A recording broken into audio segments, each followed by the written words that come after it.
All right, big week, big week, and we're not even talking about the Martinsville race. I'm the Iceberg. This is a NASCAR weekly podcast. Green flag. I'll roll him. He's flipping me out. Ah! Yeah, boys, how about that? Big touch. Watch it in the wall. He drew it off the track. That's how you do it. Get that second back, son. Yep, that's right. Big news this week with the schedule changes. Big news with the race itself. Just big news overall. It's been a big week. So I'm just going to pass it off right now, and we'll lead off with Martinsville just because that's the race that happened. So, Eric, what'd you think about Martinsville this week? I'm probably not the best person to start because I only saw the final third of the race. But from what I saw of the final third and what I've seen in replays and what people seem to be saying is it was less eventful than your fall Martinsville races. I think it was on par, probably still actually a little better than last year's spring Martinsville race as far as the action, as far as drama, tempers flaring, that kind of thing. My biggest takeaway from the little bit I saw and the fan reaction in general is that I think it's remarkable that an average Martinsville race is still way more, much more liked than an average Auto Club race from a week ago. So I thought that was interesting. That's my biggest takeaway is that I think this race proves that, just because we go to a short track doesn't mean the racing is always going to be amazing. You're still going to have some duds of short track races, but I think it proves that more short tracks is the best route for NASCAR as far as the Cup Series schedule is going forward. This race proves that Jimmy Johnson fans are they like to avoid reality, I guess, in a way with the way he was running. But no, in all seriousness though, Brad Keselowski, man, just dominating that race mainly from start to finish. He led 100, or no, not 100. He led 446 of the 500 laps at Martinsville. I've seen Jimmy Johnson dominate at Martinsville like that, to lead over 400 laps. That was pretty amazing. But, also you had Chase Elliott was running inside the top 5, was really the only Hendrick car here that showed up. The rest were just running mainly outside of the top 10. You also had some surprise runners. Ty Dillon he finished 13th. Matt DiBenedetto was doing all right. Bubba Wallace got a top 20. Yeah, the bar's that low, unfortunately, but still got a top 20 for the way that team's been. That's good. Yeah, I know that's pretty good. But then you had some surprises. Jimmy Johnson. I didn't expect him to win, but I didn't expect him to run that terrible. And I know some people didn't like it when I was calling him out on Twitter right there and stuff. I feel like there's a big misconception with that. People were saying they thought I was saying oh, Jimmy Johnson can't drive anymore. I'm like, no, I didn't say that at all. It's just, that team, the team as a whole, Hendrick Motorsports, they're having a ton of problems because I don't know if it's a driver thing mainly or if it's a team thing. I don't know. I guess we'll find out this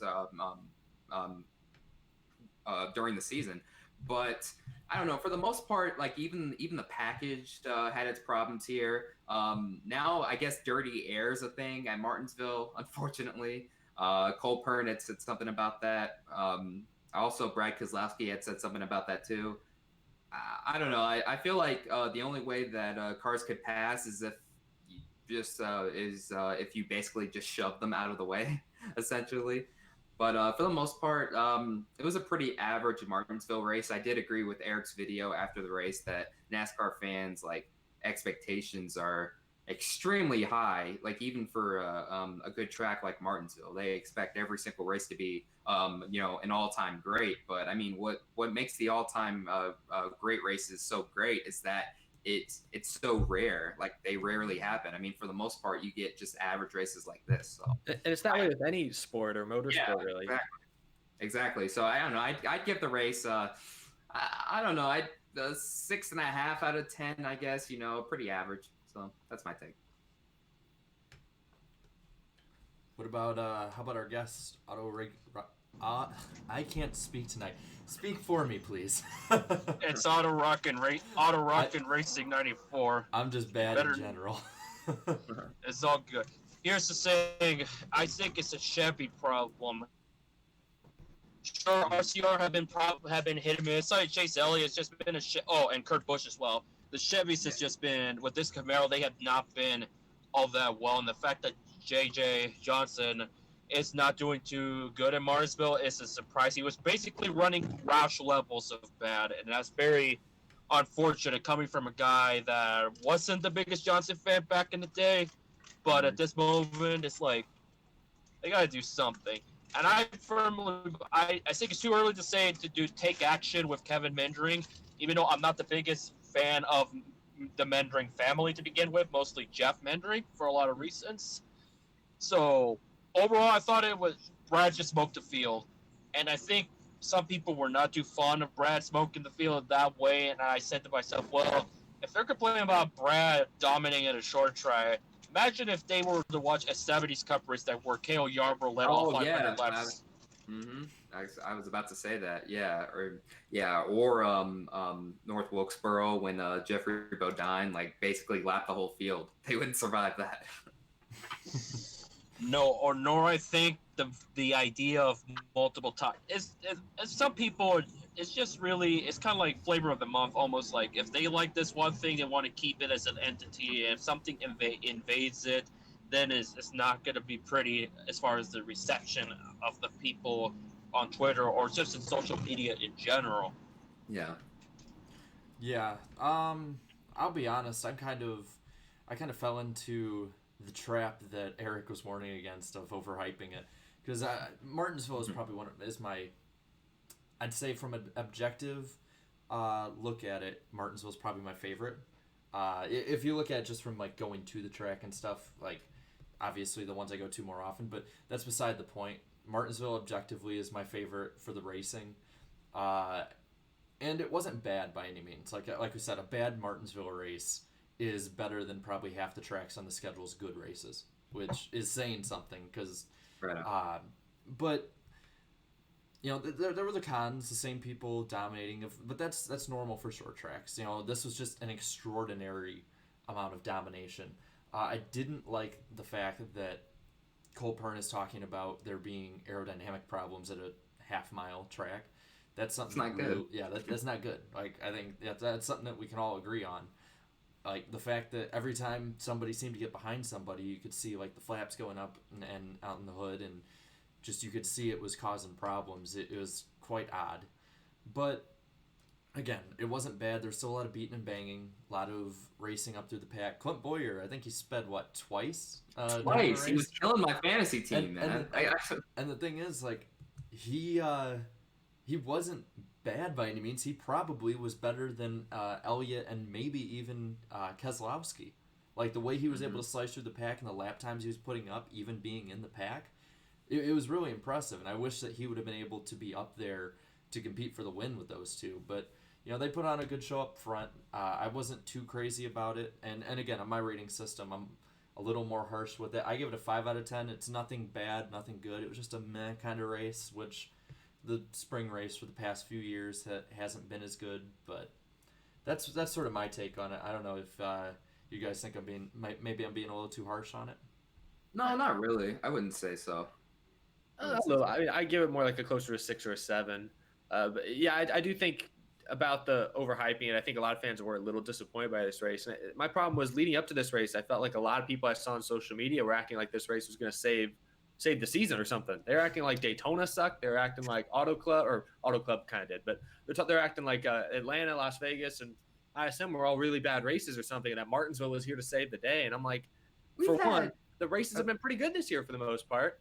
And for two, the spring Martinsville race isn't always the best Martinsville race. It's going to be good, and it was. It was an overall decent race. But I didn't think it was fair for so many people to be putting that kind of pressure on this racetrack when it really didn't require it, Yeah, we've had a pretty good season up to this. I'd say in the worst race all season so far. And even that race wasn't it was bad, but it wasn't terrible. It was watchable. It was arguably better than the race there a year earlier. So at least that's a positive. I'll definitely say, because I think I've been a little more critical about the season so far. I'll say I don't think the season's been as good as some fans are, but at the same time, the low isn't as low as last year, and it's being 6 races in. It's too early in my opinion to judge like how the season's gonna go. I think we were talking a little bit about this on Rusty's stream last night, which if you haven't, go subscribe to him. Shameless plug there. But we were sort of talking about that with guys like Kevin Harvick. We'll get to talking about God, see, I can't speak tonight about specific drivers later, but how when you're 6 races in, it's just too early to judge. But I mean, so far the races have been anywhere from good to a little below average with some of them. But in no means has there been anything as bad as like the terrible slog fest of Auto Club 2018. Like, Yeah. the fact that people are freaking out more about this season right now than they were about last season and the bad racing we were getting last season to start the year, I think just has to do with the fact that media overhyping and selling the wrong stuff about the racing package going into this year. I think, again, I just go back to, I think it's the people broadcasting that are the biggest reason why there's been so many problems and so many people looking more critically at this year than others. Yeah. That's the thing about Fox Sports, and they've been overhyping stuff. No, I'm not saying it because I made a video about Fox Sports and how critical I was about their graphics. This is how I honestly feel. But Fox Sports overhyping and stuff is compared to like back in 08 where they were more critical about stuff. Especially DW was critical on a lot of stuff, and now I think David Atlanta has the word for it. They're like carnival people trying to make it hype for whatever reason. And to me, like a race like Las Vegas, I saw it could have been a lot better, and because of that race and then onwards, I just go in with just no expectations. All I ask for is just hopefully the telecast is good, which has been hit and miss a lot. Yeah, well, Vegas was bad. NASCAR on Fox, their Vegas coverage was terrible. Yeah. I think the biggest issue was I think Fox watched the test at Las Vegas at the end of January, early February, whenever it was. And based on that test, I genuinely think that like Darrell Waltrip, when I think he said, I never saw the quote, but a bunch of people told me that he said there would be pack racing. Yeah, he was trying to say that a lot of the intermediates would look like Daytona. And I think he said that during the 500, I think. Yeah, I think the problem is if you look at that test at Las Vegas that they ran, yeah, I would agree with him. But when you look at, I don't know, kind of some of the changes, and most of us agreed, it would look like Daytona for 5 or 10 laps, and then it would look more like normal racing, and that's basically what it's been. So I think Darrell Waltrip, we can agree here. If we're just going to sit here and talk about how Fox is terrible, how Fox Sports is just completely just shills for NASCAR in a sense, I think it starts and stops at Darrell Waltrip. Mm-hmm. He's there, Charles Barkley, he's their color guy, he's there to add insight, he's there to add to the experience. Mike Joy's just there to tell you what's going on. Jeff Gordon's just there because he's Jeff Gordon. Darrell Waltrip's there to add to the experience. And right now, this year, he is taking away from the experience because he's so far removed from the race car at this point. He's so far removed from today's racing. I don't think he knows what to expect. I think he looked at the aero changes, saw, it's going to be like the All-Star package. I think he just read the headline. It's going to be like the All-Star package. Well, that means pack racing. I don't think Darrell Waltrip, and I don't have any hard story. I don't dislike Darrell Waltrip. No, I think he's a very nice person. I just think he's past. Not only is he past his prime as a driver, obviously, but now I think he's actually past his prime as a broadcaster. I think it's just that time. I'm gonna be honest here. I think it's. I honestly think it's hurted his legacy in a way. You know, I mean, if he wasn't a broadcaster, like fans would remember him as good old Jaws. 3-time champion, 85 career Winston Cup Series wins. But like now, like today's fans just remember him as the guy, as the annoying old dude on Fox's broadcast coverage. Man, it's kind of sad. The way I kind of see the way I kind of see it is it kind of reminds me of the way that Jack Sparrow. This is gonna be a weird analogy, but the way that Jack Sparrow was through the Pirates movies. Like in the first one, if you watch it, he's like really good, but at the same time, it's like realistic as a character if you look at realism in that movie universe. But as it goes, it gets more wonky and just becomes a self-parody. Honestly, that is a perfect analogy. Yeah, I'd agree with that. That is very well. And it's sad. Described. It's sad because how great he can be, and how great he has been even recently. It's just, and I think that's the whole thing with Fox overall. Like Fox overall, I think has just taken that step down from where they used to be. I think a lot of it has to do with what's going on up top. There's not somebody that who really puts as much into racing coverage. I mean, you can even see it with how minimal the graphics have been the past few years compared to That's just 5 years Fox ago. Sports in general. Mm-hmm. Yeah. They just, I've said it. I said it. I knew it from when I made that Fox video in 2017. I said they're gonna go with plain vanilla graphics. I don't mind the pylon, but they're just regressing over time. And then when you look closely at those graphics, and I'm gonna, and before I go there, Fox Sports is just using punchlines instead of just being. That's what NBC stand out with Jeff Burns, Steve Leclerc, Chris stuff, and they call it. You're breaking Especially Jeff. Hey, you were roboting there the whole time. Yeah. But yeah, there. NBC, what the NBC has, they're super critical. They have critical, like Steve Leclerc. They're more willing to call stuff out, and that's what DW did in the 2000s. But now Fox Sports is just a bunch of punchlines, and then the graphics are plain vanilla, and then someplace in the Xfinity and Arc of their number fonts, I think they cutouts are bad. When you look closely at some of those number fonts, they're really bad, horizontal. It's just a mess with Fox Sports right now. It literally is a mess. I think they kind of need to do away with those punchlines and be not afraid to be critical. And I think ever since Brad Keselowski called Jeff Gordon out for the bias, I think they've just been afraid of saying stuff that may stir the pot. NBC, they do it, no problem. But Fox, they're afraid. I think it's interesting because you compare that, you watch a local Major League Baseball broadcast or a local NBA broadcast. Say you live in St. Louis and you're watching the local Fox St. Louis Cardinals broadcast. They're never going to say anything bad about the St. Louis Cardinals. And I think that's the mindset that Fox has. I think Fox has adapted this mindset that we can't say anything bad about NASCAR. And I don't know if I think maybe it's come from Brad Keselowski or pressure from other drivers in the past has pressured them into this. Maybe it's NASCAR itself has pressured them into this. I think it is a conscious decision. I don't think they just kind of gradually got here. I think they saw ratings slipping and said, hey, if we're going to be critical, we need to make sure we're critical for the right reasons. And I think that's just scared them from being critical in general because, I don't know, they're not always sure what the right thing to be critical about is.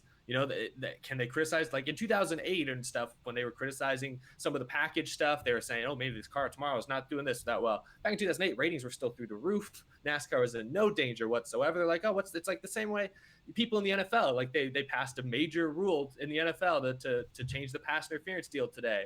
But people are criticizing it. Some people are applauding it. Some people are criticizing it. But because it's the NFL and it's not suffering in ratings at all. It's safe. You can criticize it. A few fans might be angry, but that's not going to hurt them. In NASCAR, if a few fans leave, it's going to hurt them. And I think that's the point. I think that's really what's caused this. Because to be fair, NBC's not critical of anyone either. I mean, they really aren't. On occasion, you'll get something. Jeff Burton or Kyle Petty will say something. Kyle Petty, though, I don't know. But they'll say something from time to time. But, even NBC isn't critical of NASCAR in any significant way. Not the same way that, sports commentators on ESPN are critical of certain things the NFL or the NBA does. The equivalent of watching a NASCAR broadcast is watching your home baseball team's broadcast on local television. That's what it's become. And I don't know if that's a good or bad thing. I think it's kind of a bad thing. It's a shame, but I think it's just unfortunately the way they had to go. Yeah. And really quick super chat here from Verizon Guy 12. He asks, what if CBS came back to NASCAR? That one I think is an interesting question because CBS right now, the same way that Fox Sports has and the way that NBC Sports has, they have their own network, sports network. It's just a lot less known than the other ones, and they really fell behind the game with it. So I mean, at the end of this contract, if NASCAR elects to stay TV wise, I think that might actually be a realistic possibility, especially if NBC or Fox roll back or potentially leave. Especially if it's the first half of the year with no football, CBS could just roll right on in there. They also have motorsports coverage on there too. They've had some dirt racing. They also have the Super V8 Australian cars on there too. I watch that from time to time. So they do have motorsports. It wouldn't be something new to CBS. Yeah, they have those off-road, primarily off-road action type of racing. I think they do some stadium super trucks. But I'll say this now: if CBS were to come back, I hope people don't get too up on their horses as far as getting excited, because you're talking about this is a new, different, fresh breed of CBS. Don't expect too much, because of course Mike Joy and those guys, I doubt they'll make the move, but you never know. I completely doubt it at this into the future, because I don't know how many more years Mike will do the play-by-play. Hell, I want Alan Bestwick back and bring him back to CBS, man. Just bring Alan Bestwick back whenever. I don't care what channel it is. Depending on how it goes, yeah, I'd be fine with Bestwick really anywhere. Yeah, in any sort of capacity. But I think that's it for the whole review. Is anything else happened this week? Well, TV broadcast talk really quick. really, just finishing off the TV stuff. The ratings this year, they got a 1.5, which I think was around like 2.3 or 2.4 million viewers. Which again, with last year being snowed out, is a little bit different. You know, you can't you can't compare it. Yeah. But they got a 0.8 last year. But if you look at the last comparable broadcast that they had, it was a 2.1 in 2017. I'll be honest, with the way that Martinsville is a lower watched race and having it on Fox Sports 1, 1.5 is probably about the best I could have done. And so I wouldn't put it as a success, but it's not a failure. Yeah. Another super chat. Oh, yeah. From C. Costain. $5 says DW 2009 Auto Club. Yep. Yeah. He said it would destroy the racing of racing of any kind if we put plates on these cars. Not enough banking and no throttle response, and that's bad racing. Yeah, I have that clip saved on my phone. I'm just saving it for a good use in a video or something.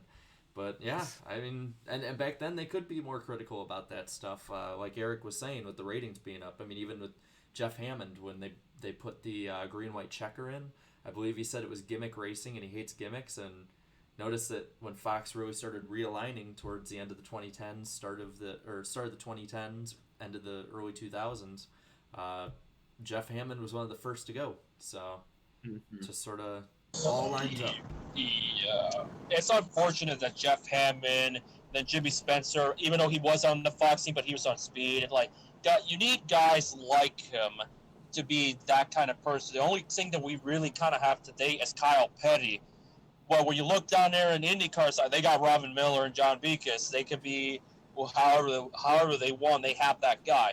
As far as Fox, they really don't have that one person anymore, other than probably Larry McReynolds, who I honestly think should still be in the trio, not in the Mike Pereira role on NASCAR.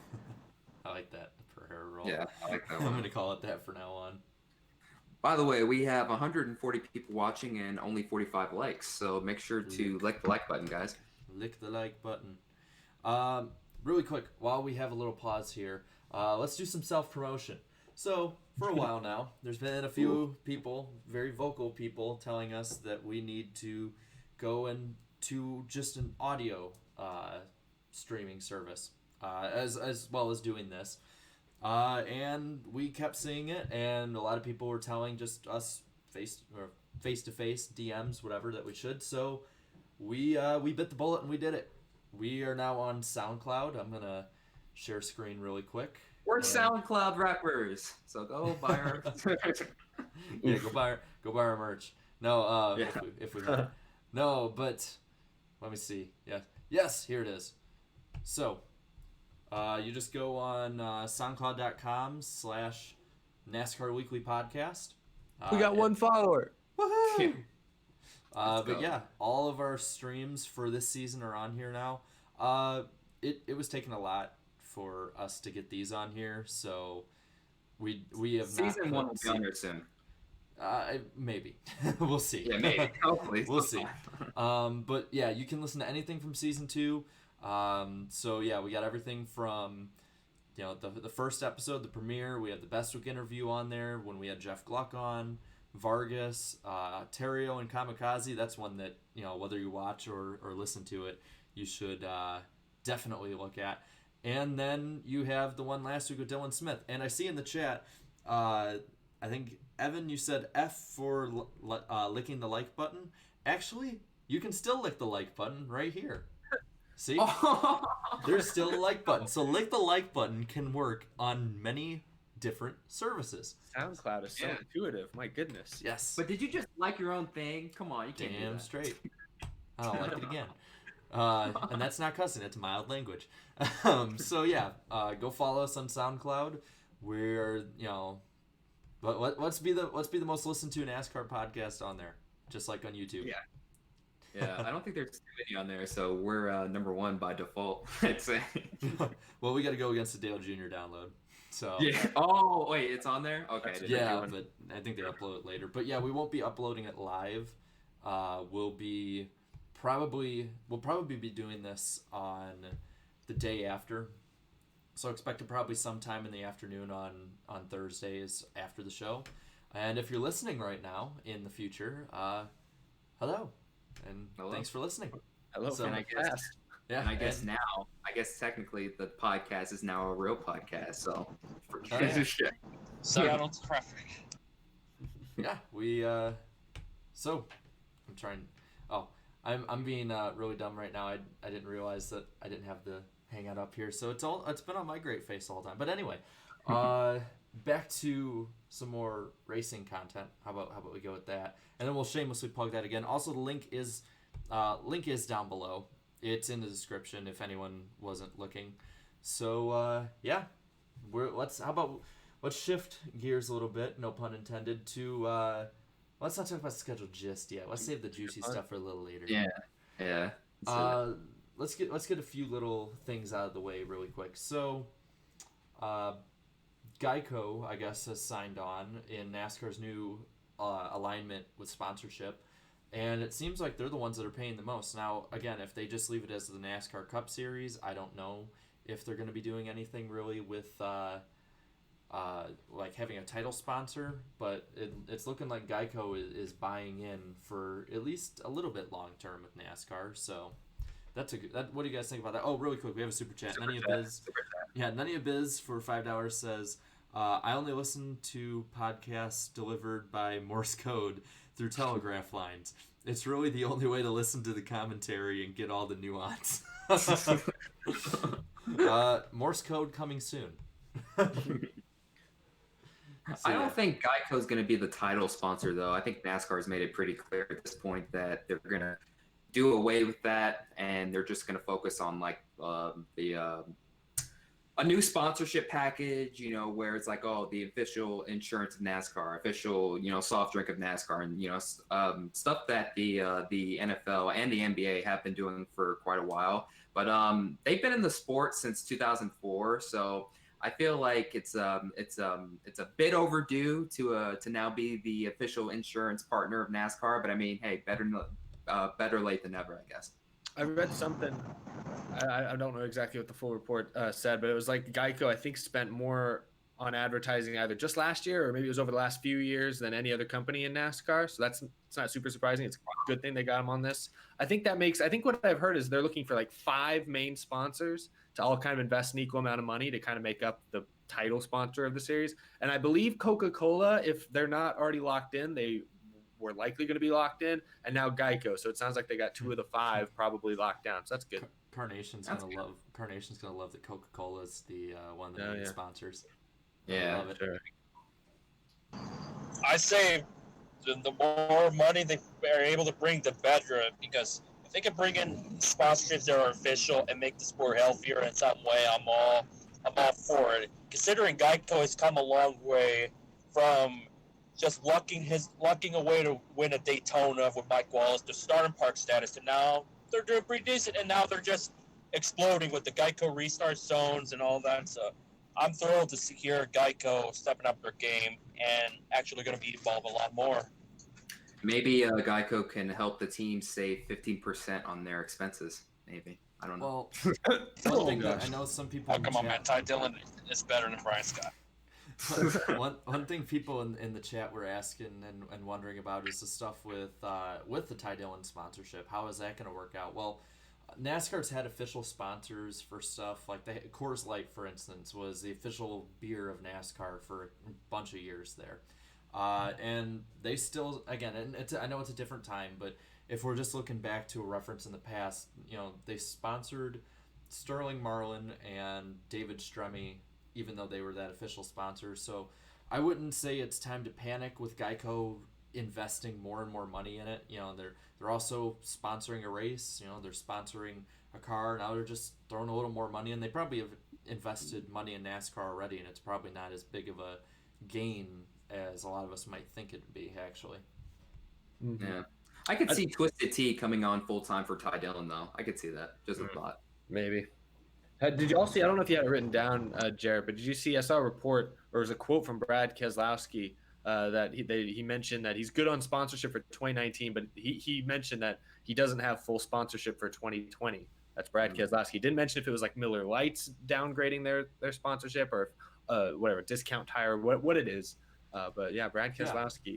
I don't know how that fits into this picture, but I guess the good news of Geico coming into the sport, I guess coupled with the potential bad news of Keselowski not being fully funded so far for next year. But I don't know. I don't think that's a big deal. I just thought wonder if you all about it. Yeah, I definitely saw that. I'll be honest, with him winning this week, that really took me by surprise. I think I saw it on Reddit, and I at first thought it was just like a BS post, like just joking, and then I saw in there like, no, it was actually like what's going on right now, and I can't say I'm too surprised. I know Miller Lite rolled back, I think, a year or two ago on their sponsorship.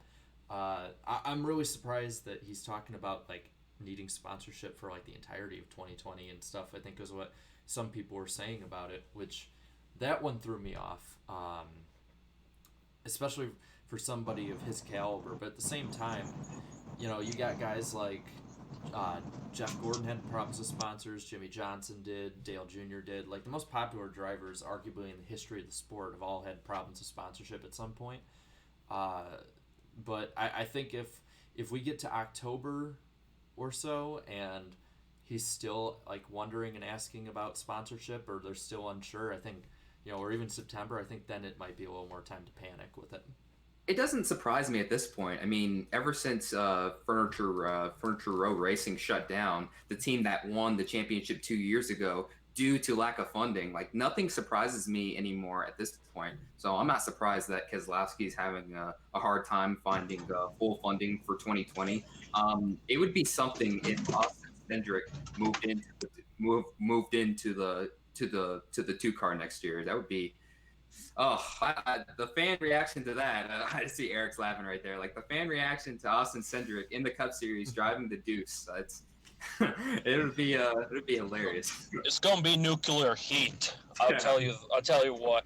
I'm surprised with the Keselowski thing. Hold on 1 second. I'll say it in just a sec. There'd be nuclear salt at that point. There'd be so much salt with Cindric moving in with Keselowski. For the record, I doubt it's that big a deal. I'll bet it's. Yeah.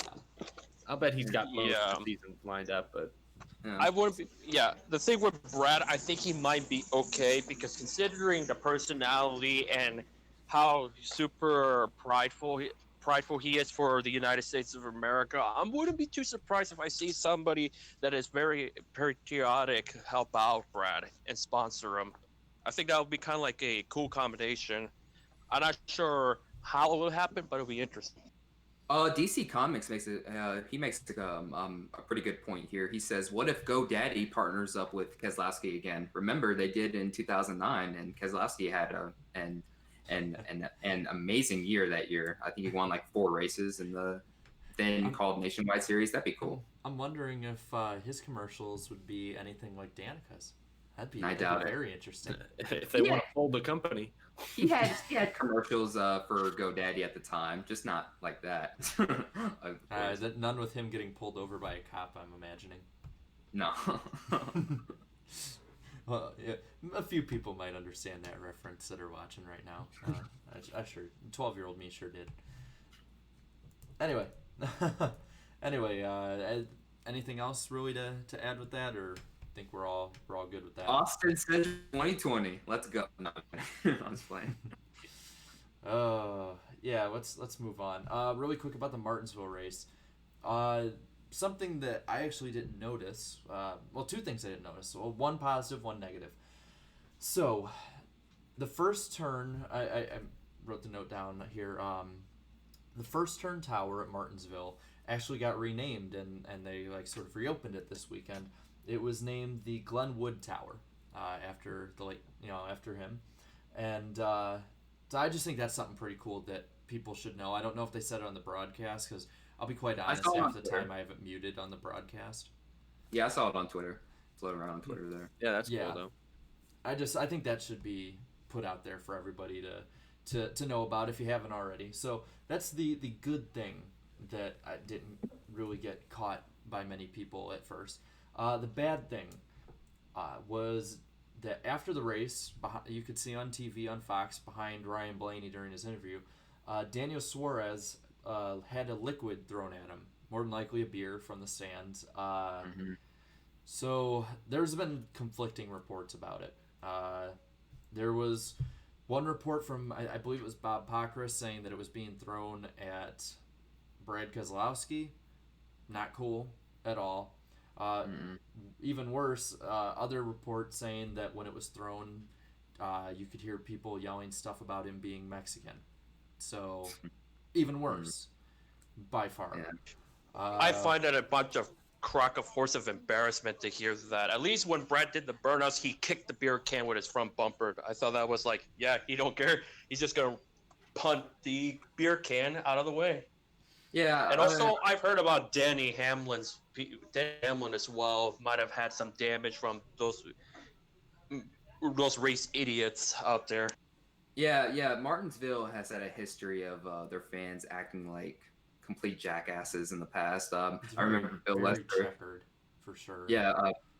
Bill Lester and he said during his time in the Truck Series, during driver intros, fans would say a bunch of racist things about him being black, and then and then in 2017, Denny Hamlin had a fan try and fight him after the race. Oh, little Santa Claus. Yeah, good old Santa Claus tried to fight him after the race, and then now this, like, I don't know. I mean, that's just uncalled for, man. I don't know. It's just not cool. What did what's his name? The former broadcaster Bob Jenkins said that's not a race fan, that's a race idiot, I guess. Yeah. But I don't know. I hope he gets banned for life. Honestly, like, you deserve to be banned for life just for that. I hope they find the dude and ban him. Yeah. Anytime you throw something on the track, climb the catch fence, any of that, you got no. It should be if you can get ejected from a baseball game for accidentally like taking a step over the wall trying to catch a foul ball, you should be kicked out for something like that at a NASCAR race for sure. Yeah. And I don't know if random, but somebody sent me a tweet. We have some breaking news on the podcast. Are you guys ready for this? Oh, let's hear it. Go ahead. Let's hear it. So you guys remember there's a picture. I don't know if you can talk about it. There's a picture a couple weeks ago of Greg Biffle and Kyle Busch together. It was Greg Biffle with Kyle Busch's son, I believe. Yeah. Greg Biffle is coming back to Texas Motor Speedway this weekend to practice in Kyle Busch's 51 truck. It says he's only going to be running the practice session, but Greg Biffle is going to be driving this weekend. Apparently not in the race, but just. Oh man, I thought it was Stadium Super Trucks. That'd be better. That'd be cooler. But he's going to be in Kyle Busch Motorsports 51 truck for a practice session this weekend. I don't know. Does this mean he's going to race one of their trucks in the near future? Well, I mean, Kyle can't run the full schedule, and I just right now can say Danny was right. Danny start to call this stuff in advance. I mean, that's huge. I think you don't just get somebody with the name recognition like Greg Biffle just to be testing and a one-off deal. Like I think the only one like that'd be like last year. It's like, oh yeah, Matt Kenseth is going to be testing the 6 car, but nothing's going to happen. It's like, no, we all know something's going to happen. It's like with Rusty Wallace at Daytona in like 2013 or 14. 2014. I think Biffle should honestly just run for the championship next year. That would be pretty cool. I mean, he's had history in the series in the past. He won the championship in 2000. I think he should pretty much just go full time for KBM if the opportunity arises. I'm down with that. We'll see. That's the thing of that's one of the things that I wish NBC did to truck race, so I can hear Rick Allen's call if Biffle won the championship. I know he's gonna say something with the 20 years line. Yeah, Rick Allen would probably say, Greg Biffle won the championship in 2000, a year before Dale Earnhardt died. Oh yeah, he always manages to bring it up. He would. No, because Kevin Harvick would be behind him. Yeah. There you go. Yeah, that's how it go. But, damn, that's pretty cool. To be honest with you, I'm glad. Very random. Yeah, it's just very practice, random. but it's good to see him back, and also 6'9", by the way. Nice. They should change the truck to the 69. I don't think there's a 69 truck out there. Well, speaking, since we can kind of link this together, speaking of Kyle Busch and Kyle Busch Motorsports, Safelite left. They're going to Hattori, it looks like. So, what do you guys think Get about Brett that one? Moffitt back in the truck. I don't know. I don't know what happened here. Like, I mean, Safelite did promotions during the off season with Harrison Burton, but now all of a sudden they jumped ship. I don't know if it was a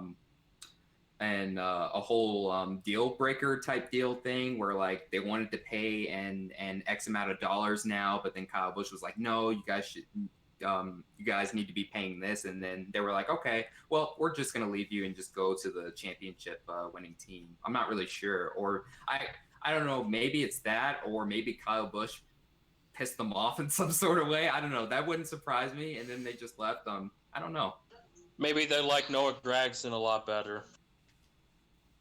oh yeah, maybe they did, but I mean, Harrison Burton's not that bad though. He's not running terrible. I think He's not bad at all. I think it's more like, I don't know. Sometimes with sponsorships, they want personalities. Yeah. But I mean, Austin.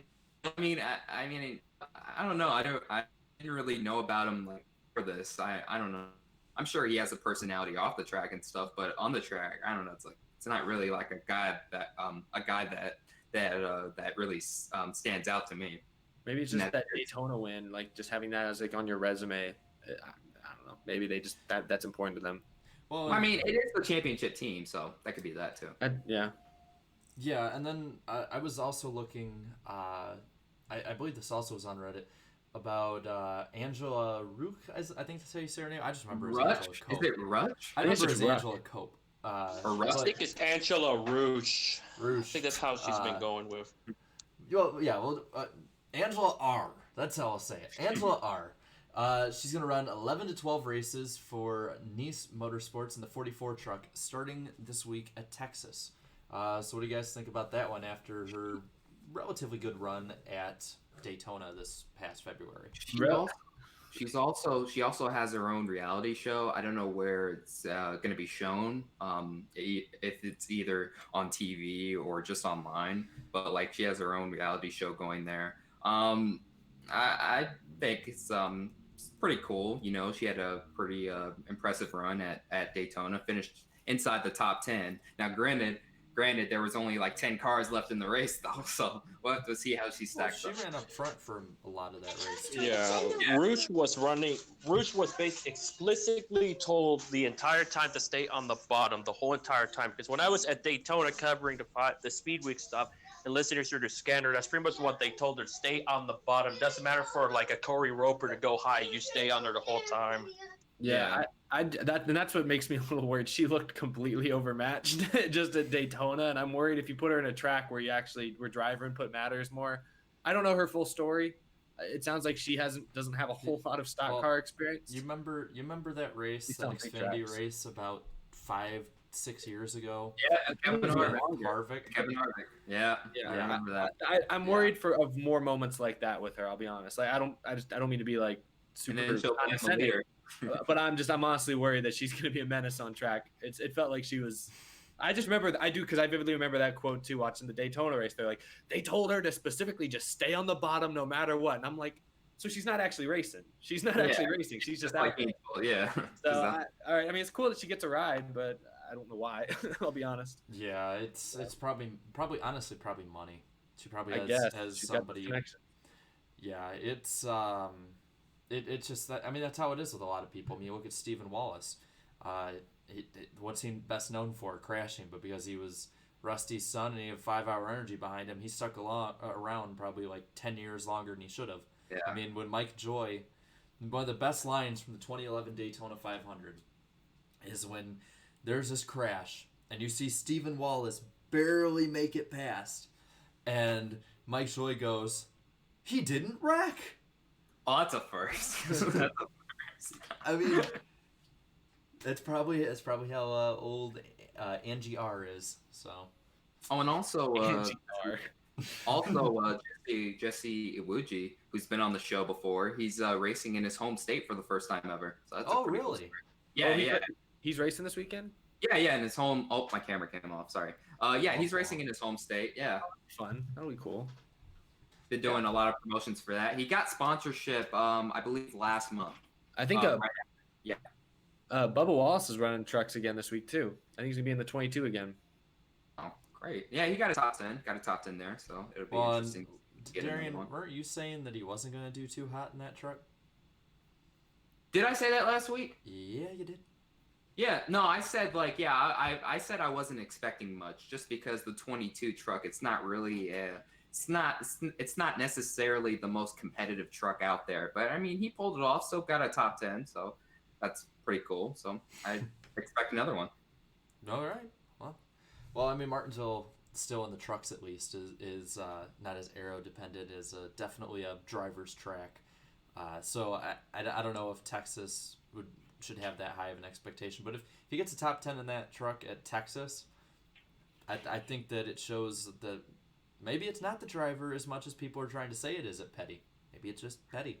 Oh, I think it's mostly Petty. I just don't think Bubba's making them look any better than they are.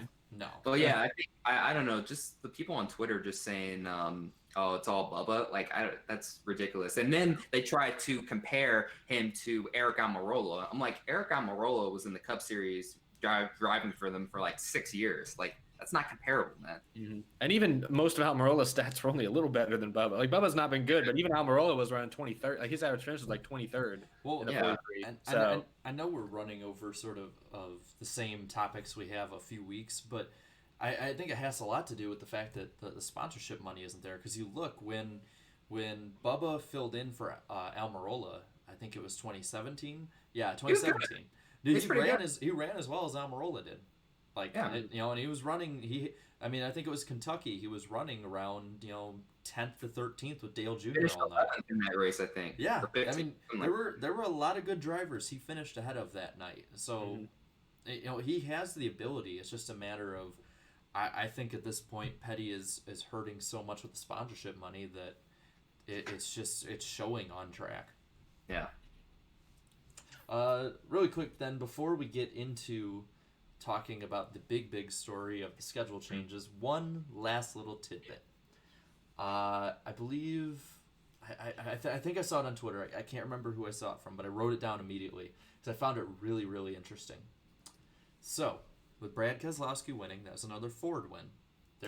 Ford and Toyota have been the only two manufacturers to win for the first 6 races. This is the first time since 2002 that Chevrolet has gone winless in the first 6 races. It's been 17 years since this happened. Last time that happened, it was broken at the 9th race of the season at Talladega by Dale Earnhardt Jr. So, I pose this question to all 3 of you guys, and I'll give you my answer after you guys do. Does Chevy break that before the 9th race like before, or do they go longer winless? No. when's Talladega? Is it the 9th race? I think it's the 10th.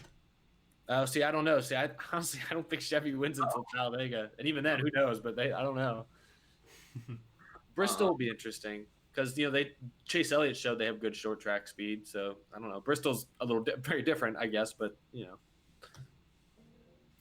Well, you guys super chat there, Darren or Jarrett. Want to shout him out? Yes. Yeah, super. Wayne Montgomery, 99 cents. Thank you for donating. Appreciate it. Yeah, appreciate it. Appreciate you watching, man. I'm with you guys though. I don't see Chevy winning before then. If they do, it's either Kyle Larson or Kurt Busch, and more than likely it'd be Kurt Busch. But I just don't think that. I mean, where's the next few races at? So we have Texas coming up.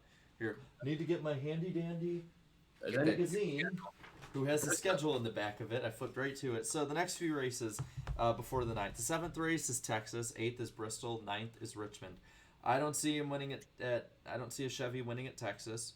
No. Bristol could be for Larson or Kurt Busch, definitely, especially with Kurt Busch winning at Bristol last year. And I'll throw So- Chase Elliott's name in there just because he showed he has winning Yeah. speed this last race. Just Well, inconsistent though. Yeah, That's it's just the thing. inconsistent, but he has a chance at least. Elliott, I think Elliott will do better than most people think he will at Texas this week for sure. And then Richmond, that's Kyle Busch's house. I'm not. Yeah. We're not. I don't think anyone's touching. We're just him there. guests. Yeah. Touching that. Yeah. And then you got Talladega. So Talladega being the 10th race, and if Chevy doesn't win at Talladega, I mean, I don't know when the next opportunity before Daytona is for them to really win at. Maybe. Could you see them go winless this year? Could you see that? No. No, Chevy as a manufacturer, no. No. I'd be shocked. No. They're not going winless. All right. Like, if they went winless, I think that they would probably drop out of NASCAR for good. Like, no way. Yeah, even Pontiac in their last year didn't go winless. They had one win. The Even most like- memorable win ever. Even yeah. like when Toyota showed up and struggled, I'm still sure didn't they win in their first year? In the Busch series, they Did did. they not win in the Cup Series? No, No. not in 2007. Because Oh, their best driver that year was Dave Blaney. That's right. Kyle Busch didn't show up till 08, so never mind. Okay. Yeah. Well, then I don't know. We'll see. That's another interesting question. How do you think Toyota would have done? Again, we'll just as a little wrap up deal here. How do you think Toyota would have done if Gibbs didn't go over there? Especially if like the rumor of them staying with Chevy to get Dale Jr. in 2008. Like if Gibbs doesn't go to Toyota, how do you think that rolls around? They still would have been garbage for a couple of years until they figure out until they figured out these stock cars, and then they would have had some success, but nowhere near the level of success they've had since teaming up with Joe Gibbs Racing. No way. Yeah, I think that with the money they put in the sport, I don't think they would just leave. That'd be a horrible, horrible investment. Yeah. But I do think that they would have struggled for a long time. I think Red Bull would probably have been the premier operation. I mean, they were shaping. If Gibbs hadn't shown up really in 2008, Red Bull was the only one that really showed any real speed outside of a plate track for the most part. Dave Blaney showed flashes here or there, but Red Bull was good at Charlotte and some of the mile-and-a-half Ryan tracks. Vickers, he made the chase in 2009 too. Mhm. So I mean, it didn't take him that long, for them to have some sort of success. And then Casey Kane won in 2011 at Phoenix. So It would have been better. Yeah, they would. I don't think they'd be the dominant force that they've proven to be today. At least not as quick as they did. Yeah. So should we stop beating around the bush as we almost hit the 1 hour mark and finally get into the stuff about the schedule? Yeah, I don't have a finally. picture. I don't have a picture of the schedule up, but we can definitely read it out for sure. I'll pull it up right now, actually, and I'll share screen it. All right, and then I'll just present you. But yeah, there's been some big changes. Some good, some bad. Well, at least in my opinion. It's interesting, really interesting. All right, let me see. Just let me make sure I have the right one. Okay, yeah. Here's the 2020 schedule from the official NASCAR website. All right, it's presented on you, my friend. All right, just give me a second. Share screen. Hit share screen. Why isn't it Somebody sharing? in the chat said you look like Ray Lewis. All that. No I look killing nothing like people. It's not sharing for some reason. I don't know why. Hold on. So I gotta let me click something else.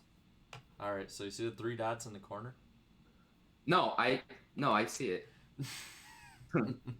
I can't wait for people just listening to this for the first time if they haven't watched it to be like, what are they talking about? Like, Okay, someone else share screen it because it's not sharing good with lord. me for some reason. I don't know why.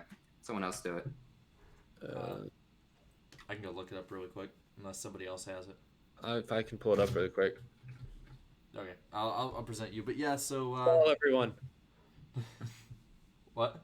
I said Oh, stall. I got it. No, Oh, I got stall. it. Okay, Yeah. I figured it out. Okay, I was doing something wrong. All right, go ahead. Read it off. No, we can't hear you, man. Here, just send something over Twitter really quick. I'll go back and forth with you. Yeah. So, there it is. There it is. Yeah, pull it up. Yeah, it's up. It's up there. It's presented. All right, so I thought you were gonna go over it, but all right. No, here's the 2020 schedule. So Vegas is now the second race of the year, beginning the West Coast swing a week early. Then Atlanta has been moved to the fifth race of the year, and then also Miami Speedway. In fact, not the championship race anymore. It's been moved to the sixth race. And then let's see You some. want just to analyze it month by month really quick? That Yeah. Let's go ahead. So Thoughts on February- that? So February, it's basically the only change is now Vegas is the second race of the year. That's really the only change. March, the West Coast swing concludes on the 8th, and then Atlanta picks up. Atlanta is the week after the West Coast swing concludes. They're now the fifth race of the year, and Homestead Miami is now the sixth race of the season. They are not the championship race anymore. And then April. Well, we got to talk about a little bit about the new West Coast swing a little bit. Okay. I'll be honest. This is one of the changes I really like. I really like the fact that they moved Atlanta back away from where it had been, because the weather there, like at least just from TV, it looked like they'd have some pretty bad problems with it. Mm-hmm. So I really like that they moved it back basically to where it was before, a little past it. I'd love if they could just shift some stuff up and have Sonoma earlier in the year with that, just for the aesthetic alone, and the plus, to be honest, it is a kind of a boring slate of tracks for a lot of the West Coast swing. No offense, Darian. No, so I'd love if Sonoma could be popped right in the middle somewhere. Yeah. I wanted Sonoma to be the second race of the year. I would have preferred that more, honestly. And you have a super chat. Oh, I do. Oh, I'm sorry. I'm doing something on my phone really quick. Could you read it off for me, please? It's from Dennis Rigulski. $5. What do you think of the aero change? 1 inch increase in spoiler and 1 inch raised rear track bar for super speedways to slow it down. Yeah, it was announced today for the next Talladega race. They've actually raised the spoiler another inch because they found speeds were too high. Really? Yeah, they were like, oh, it's a little quicker than we wanted, so they raised the spoiler a little more. I mean, do what you gotta do, I guess. What can we say? How quick were they going? Because I know when they tried slowing the cars down last time at the plate tracks, it was because they were going like 207, 209. What I read, I don't remember if it said. I would say probably like, yeah, I would guess. I can't imagine it was that.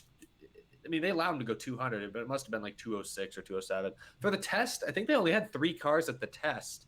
So a 3-car draft, if they were going 207 or 210 or something like that in a 3-car draft, then yeah, they got to slow them down.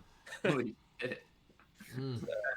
Oh my god. That's bad. It's worth noting that with this tapered spacer rule, they actually have more horsepower at Talladega this year than last year with the restrictor plate. So well, I gotta think if the spoiler's bigger, it's probably gonna have a lot more of a hole to punch into the air drafting wise, and maybe you could see more bump drafting than we've seen the last few years. Kozlowski says it's going to be the 2-car tandem. Yeah, Brad Kozlowski says a lot of stuff though. But sometimes he's right. Sometimes he's right. Sometimes though he's far from. Yeah. I don't know. I'll watch the first practice session and then believe it when I see it, kind of deal. But yeah, so I mean, March looks pretty good. Homestead, that's the only thing that I don't like about the March slate. Yeah, because you go ahead. You go ahead. Oh no, according to David Land, the weekend the Homestead, which is now moved to 20, is the same week as the 12 hours. Oh yeah, I am. Yeah, well, here I'll go ahead and say it. It's the same week as the 12 hours Sebring and the Gator Nationals with NHRA. And the 12-hour race usually has around like 150,000 viewers for the most part. So you can stop presenting at the track, I should say. So I expect attendance to be pretty awful. I heard part of why they bumped it up so early is because Fox really wanted to have Homestead on their schedule. I don't know why. I don't know if that's true. That's something I heard. What I don't get is why don't they just maybe just switch it up with Texas, just so it's not conflicting with major races, you know? Mm-hmm. I just think the weekend, with the, stack up against the Gator Nationals in NHRA and then the 12 hours of Sebring. I mean, that's a horrible idea, though. I mean, that's just one of the few negatives about the schedule that I do not like at all. To be fair, who's going to go to the race, though? Like, there's no tradition with the Homestead race being moved to March now. This might be a genius move for Homestead. Here's going to be my argument. Two things. One, I just looked it up to confirm. The Sebring race is run Saturday, so it doesn't really conflict with Sunday's Cup race. So theoretically, since they're only a couple hours apart, driving wise, you might be able to attract some of that Sebring crowd. It's spring break. That's the other notable. It's Miami spring break. Miami's going to be hopping. People might just say, hey, for spring break, let's do Sebring Saturday, Homestead Cup race Sunday, and make it a 2-day weekend like that. The Gator Nationals are a different thing, but that's, I figure, a much smaller event than either of these two races. So They're still about the size of a NASCAR when it comes to attendance. Really? Yeah, NHRA is a lot bigger than a lot of people give it credit for, and they've been. Do they bring in 30,000 people or even or more to their event? Because some of them can. My grandfather and I watch a lot of NHRA when I'm over there at their house, and it's been growing a lot, especially with ESPN backing it too. So I won't say it's not as big a series against NASCAR as like F1 in America, or IndyCar, but it's definitely climbing the ranks. So I'm not gonna just really push it to the side, but at the same time, it's not as big a threat as those other ones. But still, I could see some of that NASCAR crowd being drawn over there, especially with the interactiveness of the drivers there. And again, NASCAR fans aren't exactly made of money. Squilliam says here that Sebring and Homestead are hundreds of miles apart. No, they're 188 miles. It's a 3-hour drive. Yeah, and actually, NHRA is on FS1 now. I don't think it's been on ESPN for FS1. Yeah, it's always pre-recorded. That's the biggest problem. Yeah. Oh yeah, I didn't get that because I actually had the privilege of working my first ever NHRA drag racing event last year, and he told me everything's pre-recorded. I'm like, really? Like, I didn't know that. Or some of the stuff is live. The majority of it's pre-recorded though. Yeah, majority is pre-recorded though. Yeah. So here, you want to put that back up real quick though? We can go into April, because I think that's the least amount of races in a month. All right. I'll present you again. Yeah, let me do it. Share screen. Okay. All right. So yeah, April. It's that's still the same, isn't it? More or less. Yeah. Well, they bumped. Well, I guess get to May. They bumped Martinsville back, but April's not too different. There's a lot of MRN in that spring. Yeah, that's the way I like it. Let's see. Then May, you have Dover. Yeah, Dover, and then Martinsville. That's the night race, isn't it? Yes. That's going to be awesome. That's going to be pretty cool. And then you have the typical, All-Star Coke 600 week for Charlotte, and then Kansas is right after it. Yeah, go back to May really quick. All right, we'll stop on each month. With May, there's two things I really like about this. Obviously, they're going to leave the All-Star race at Charlotte. Even, I know a lot of people have been floating it around even after last year. And I agree with this idea of just scrapping it all together. It's lost a lot of that prestige and a lot of that draw. I mean, you just look at the stands overall with it. But, with that aside, I love that. My second favorite thing I love from this is Kansas being moved back to the end of May, and probably in the coming years, if they keep it around the same time, start of June, and having it on a Sunday. And I love that because night racing at Kansas, in my opinion, is one of the most boring races of the year, because it's just, there's so much grip. It's not, and it just sort of spreads out, single file. Whereas when it's during the day, those races, they're slipping and sliding around, and drivers having different lines. You could have somebody that's sitting there an inch from the wall and somebody who's right on the white line. And then my favorite thing is the Martinsville night race. Night racing at Martinsville has grown on me. Have it Mother's Day weekend and have it be a new tradition to start up, kind of like the Southern 500 was for a long time on Mother's Day. Yeah. Yeah, no, the Martinsville night race might be my favorite change from this overall schedule overhaul. I don't see how you can go wrong with it. Since they've installed lights, I feel like fans have been asking for it, and NASCAR's listening, I guess. And you can finally get away from, possibility of snow. Like if it gets snowed out at the start of May, then yikes. Yeah, great.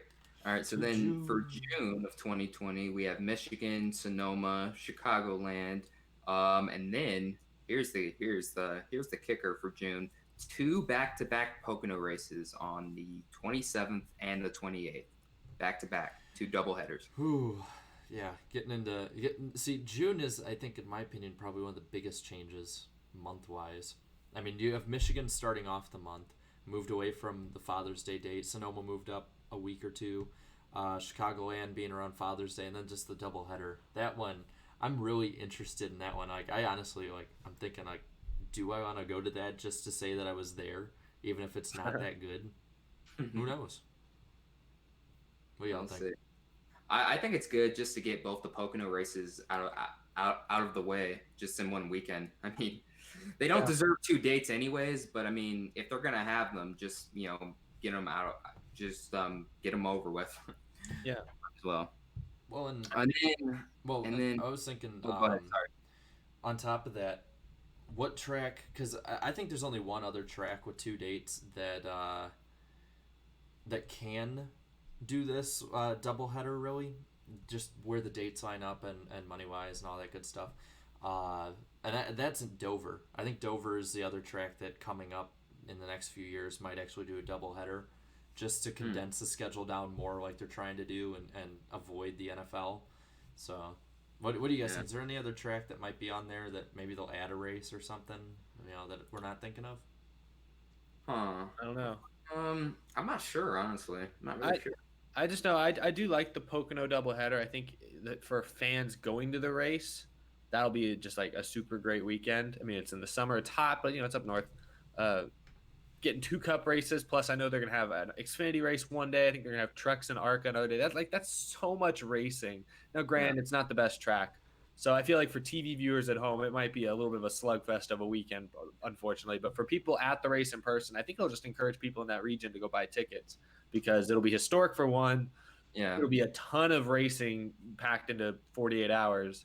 I think the fan experience will be good in person. Yeah, I mean, I'm assuming they'll shorten it, but by how much? Like, is it just gonna be 200-300 milers, like 600? That's what I would like, but honestly, I would like it to be 250 miles. Just 250 mile sprints. Quick races for each day. So it can add to 500. I know for a fact, though, that they don't know any of these details. I read something. I don't remember who it was with them. I didn't know it was Steve O'Donnell. It was with somebody, and they literally said, "Oh yeah, we'll work out the details later. We don't have they don't even know what time the races are. They don't even know how they're going to order it. They don't know how practice is going to work. They're just like, we're going to do a Pocono doubleheader, guys." So that's a little concerning, but I don't know. Oh, super chat from Monday Morning Racer, $2 super chat asks, how will they make the two Pocono races distinct? So that's a good question. What do you guys think about that one? Like, how do they sort of stand out from each other, I guess, too? Well, maybe have one 100 miles and then the other 300, maybe. Just different lengths, probably. Not sure. Maybe. That's something that I don't know when they're going to announce that, but I'm really hoping it's not during 2020 where there's like, oh yeah, so we're going to do 400 milers, because I don't know about you guys, but 800 miles of Pocono is not preferable. Someone said make one 200 and then the last one 600 miles. 600 miles of Pocono. Oh. And another super chat from the other White Castle 199 says Miami's screwed. It's the same weekend as Sebring 12. Yep, we were saying that, and we just pointed that out. That's I don't know. If you're a racing fan, go to Sebring, and then the next day go to NASCAR. I mean, it'll be check 1, 2, 3, 4. Oh, he's back. We're here. He's back. Can you guys hear me? Yeah, we can hear Yes. you. Jeez, I was gonna say about the Toyota comment from they would have been mediocre at best, and also they were garbage in 07, DNQing left and right. Yeah. Yeah. What do you think about the Pocono doubleheader? Here's the saying with Pocono. I think they're gonna put themselves in a big problem if they have a weather problem. If it rains, and if they don't change the race into something else other than 400 milers, it's going to be 800 miles. Most people will view it of boredom. Yeah. I don't know how that'll bode well. And I think having the dual concept, I think it's nice to have it. But my biggest gripe is for me, who has goes to Sonoma every now and then, that being pushed a week early, it does kind of clash with interest in terms of what races I may cover for 2020. And if I wanted to do the Texas IndyCar race, depending how this year goes, then you're asking Sonoma for it to be the week after Texas. It's from a logistical standpoint, it's pick and choose. And hopefully by the end of the year, I'll have something sorted. And who knows how the IndyCar schedule will look like in 2020 as well. Well, that was something, and we'll get back to that with IndyCar clashing with NASCAR a little bit later. But that was something interesting that I saw brought up. But we'll get back to that when we get towards the August portion of the year. But Pocono Pocono didn't get the good end of this deal, which has me wondering if this is just a holdover and how long Pocono actually will last on the schedule. Like, that's something I think that should be brought up too. Because it's one of the only tracks that's not owned by the two major companies. So Just take it off. Just take it off entirely. I wouldn't mind it. I wouldn't be surprised if it was. Yeah. I mean, if NASCAR's just, wants to go for... I don't know what NASCAR wants to go for with it, but it's something interesting. There's definitely going to be a lot of shuffling in the coming years. I think Okay. Pocono keeps a date. They sell too many tickets. All right, so now July, this date or this month. So God. we are getting rid of tradition. For the first time in God knows how many years, the 4th of July weekend is not going to be ran at Daytona. It's going to be run instead at Indianapolis, unfortunately. And then you have Kansas, other boring crap. I want to know whose idea was it to put Indy at There- the 4th of July. there Are is they an really going with interest- the land concept, kill it off? That's the interesting thing I was thinking about with it. Like, I mean, if you like look how much hate California Speedway got when it replaced Darlington on Labor Day, and that tradition, it's about as long lasting as this one. I mean, this one was 55 years. Ever since Daytona opened, it had this date, which has worked a lot with TV ratings and stuff.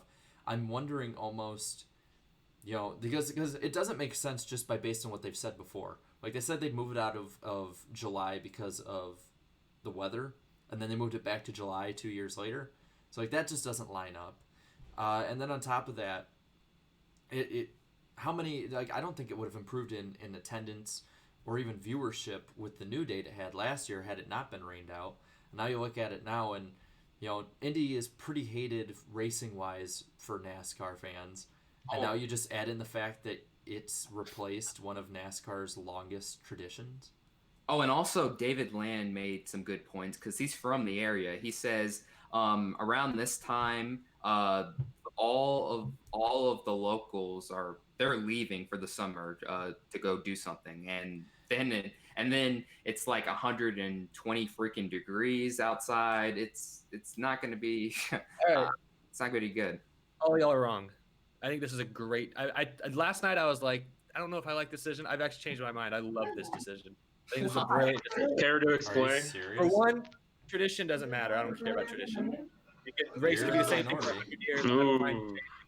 Just for the sake of tradition, like, I didn't grow up going to Daytona in July. I don't care. I don't care if they change that. I think Indianapolis, here's the thing. The summer Daytona race, now it's moved to, I guess, September or whenever it is. The attendance for that race will stay the same. It almost sells out in the summer. It'll almost sell out in September. Indianapolis attendance will go up because it's a holiday weekend. Nobody. Sure. I'm Sure. sorry. I'm sorry. Are you Aaron. serious? And Aaron, Indianapolis was Daytona. considered to be No. 1980. Daytona's attendance goes down when it's near the 4th of July. Nobody goes to sporting events more on a holiday, especially if Daytona went down, even in NASCAR's heyday. Come Really? on. Come on. What about, sorry. maybe I'm baseball is sorry, doing man. okay, but I don't know about the others. No, Indianapolis No. will go up in attendance No, in it 2020. will I guarantee not. you. I think you turn into an event. It's Daytona. The summer Daytona race doesn't mean anything. It's not the Daytona 500, so it's not doesn't have the history behind it. It's just another race. It's a restrictor plate race. Oh, The hype behind that Ah, race, it's sure. the hype behind the Daytona summer race is the 4th of July. You can't tell me it's not. They all run patriotic paint schemes. Like that's Yes. the hype behind the Daytona July race. But here's Move that to the other, Indianapolis. here's the This, other this makes hype about it being Indianapolis on the relevant. 4th of July. Indianapolis is irrelevant in NASCAR. You put it in on a July 4th weekend or July 5th, whenever it's going to end up being. It immediately gains relevance. Here's You know what I'm the saying? big Like, you're problem not going to with put butts and seats at Indianapolis regardless. I'm not saying it's going to fill up. Obviously, it's not going to fill up. But the last couple of years, you get like 20,000 people going to Indianapolis. I think you'll get 30,000. I think you'll get a little bit more in this race. I think because he mentioned whoever it was, whatever you said, David Land. Hey, can you mute that really quick? Thanks. Okay. David Land mentioned that people in Indianapolis, they leave the area in the summer. It's like, well, yeah, everyone leaves. Like everyone in the country who doesn't live in Florida or California leaves for the summer. Like that's not. And if you give people a NASCAR race in Indianapolis, it's a big IndyCar city and state and everything like that. It's also a big NASCAR city and state. I think you give them a date over summer break. Now, the only thing I don't like is moving it back to July because it used to be run at the end of July, early August, and that was way too hot. It'll still be pretty hot, but to be fair, Indianapolis doesn't fit anywhere on the NASCAR schedule because it's not an exciting enough track to put in the playoffs when it would be cool outside. Can't be run at night because they don't have lights as far as I know. You have to run it in the summer sometime. And I think putting it early July during a holiday weekend in one of the most patriotic states, cities, a big racing hotbed, a place with tons of race fans, not just IndyCar fans, but NASCAR fans as well, putting it on a holiday weekend, hyping it up as the Stars and Stripes, the 4th of July, saluting our veterans. You tell me that you actually think less people will go to that Indianapolis race than the September Indianapolis race from these last 2 years? The last couple of races in Indy have been pretty good. We come on this little show and we always talk about the last 2 years, or last year at least. We didn't do the show 2 years ago. We've talked about how the Indy races look better than we Last year was good. Oh, sure. 17 was not 2017 and attrition chaos. I think Indianapolis is damaged goods with NASCAR. Honestly, I think. Oh, go ahead. Sorry. People. No, I'm going to continue defending myself because people like attrition. Let's be real. Not everyone does, but attrition sells. The Daytona 500 is widely considered by most fans to be the most popular, most and most entertaining, most liked race this year. It's not because it had a bunch of wrecks, but it's the only race this year with a bunch of wrecks. I'm not going to sit here and continue to argue that NASCAR fans. We all know NASCAR fans like wrecks. But how can you say that the 4th of July race at Daytona has no tradition? Like how? Oh no, I didn't say it doesn't have tradition. I said I don't care about tradition. Oh, okay. Some people All right. will, and that's fine. you don't care Nostalgia, about that's tradition, but- 100% fine. But I don't personally. I'm gonna be honest here. But one person personally doesn't make up for a majority probably of the fan base who has been upset with it. But are And those now Daytona fans in Daytona? If you live in Daytona Beach, you're a it's NASCAR not fan. just Are you Daytona fans? Are you not going to go to the race in September because you're mad it's not in July anymore? It depends. I think it honestly does. If you depend. do, that's a you problem. That's just a personality problem. And honestly, NASCAR needs to get rid of those fans because you can't make those fans happy. If those Are you fans, serious? I'm just saying, like if that's the problem, if So fans won't go to an event Those same purely based on the idea that they've moved its date around. Like I get if it conflicts with now, I have work or something, like that's a reason to be upset. But if it's just because that's the majority of it. they're not going to have the big American flag on the front stretch or something, like I'm not going to go to it now. Like that's not a legit reason. You're missing it, man. That's not it. That's not it. The problem is when you change like those same fans that you're saying need to get out because of tradition and stuff. Those are the same fans that are the reason we have one of the most fun weekends now back with Darlington. Like tradition, that stuff of passing it on, like with family or with friends, and being able to share that with people. That's one of the big draws with the sport in general. There's a reason Darlington's one of the most watched races. It's not the racing. It's not. It's because the racing has been subpar for about the past 12 years. And the big thing is, and the reason why Indianapolis will fail with this is, yes, you have the 4th of July, and NASCAR is a big patriotic sport that'll wave a big American flag anywhere it goes. But on top of that, the big draw with Daytona on the 4th of July is the fact that you're guaranteed good racing and wrecks and fireworks. Indianapolis, you're guaranteed a afternoon nap. That's what you're guaranteed. But I'm telling you, Yeah. But here's my point is the problem is you say like it's tradition for fans to go to Daytona and have a good time, like, but what's stopping them from doing that in September? School, like, why is work, and if that's their argument. If that's their argument, I can understand it. If that's their argument, I can majority of their argument. I guess our major during that time. That's I'm saying the only argument you guys that I've heard people make is tradition, and I'm just like, tradition's not enough of a, like you can still go to a race in September it's a Saturday. I don't know if it's a Saturday night, actually. I didn't see what date it is. But I'm just saying, like, if you can be upset, I'm telling you, for logistical reasons with work and stuff, that's a perfectly reasonable explanation to be upset with it. I don't think it's going to hurt the Daytona attendance. I don't think it's going to, I think Indianapolis it'll help their attendance slightly. I'm just saying. Oh, go ahead. Sorry. Go ahead. My last thing, because I see the chat doesn't like that I like this change. I'm just saying, logistically, I think Indianapolis will go up in attendance because before Indianapolis was a September race. That was during the school year. That was during the work. I don't know. That was 1 year. But I'm just saying, like, it's not going to save Indianapolis. Obviously, I still think Indianapolis is not a very good track on the schedule. But the last couple Indy races have been okay, more or less. I'm just saying it helps Indianapolis, and I don't think Daytona's attendance is going to be hurt by this. They said after this announcement, they said, "Oh yeah, well Daytona didn't sell out last year. The summer Daytona race this last year didn't sell out."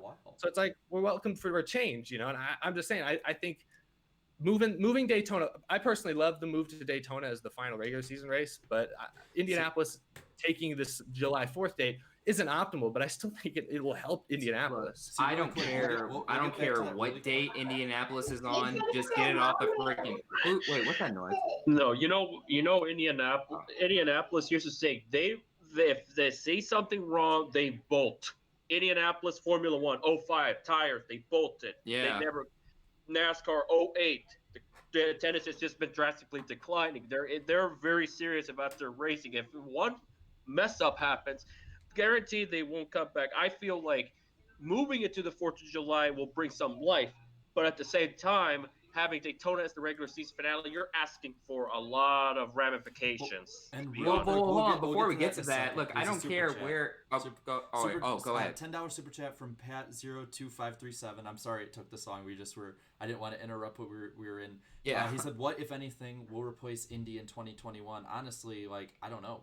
At this point. I'd prefer IRP to replace I hope honestly, I'd be cool with I wouldn't be cool with it, being that the traditionalist I am, but at the same time, if you're gonna do it, at least have it be a good track that speaks NASCAR and not garbage.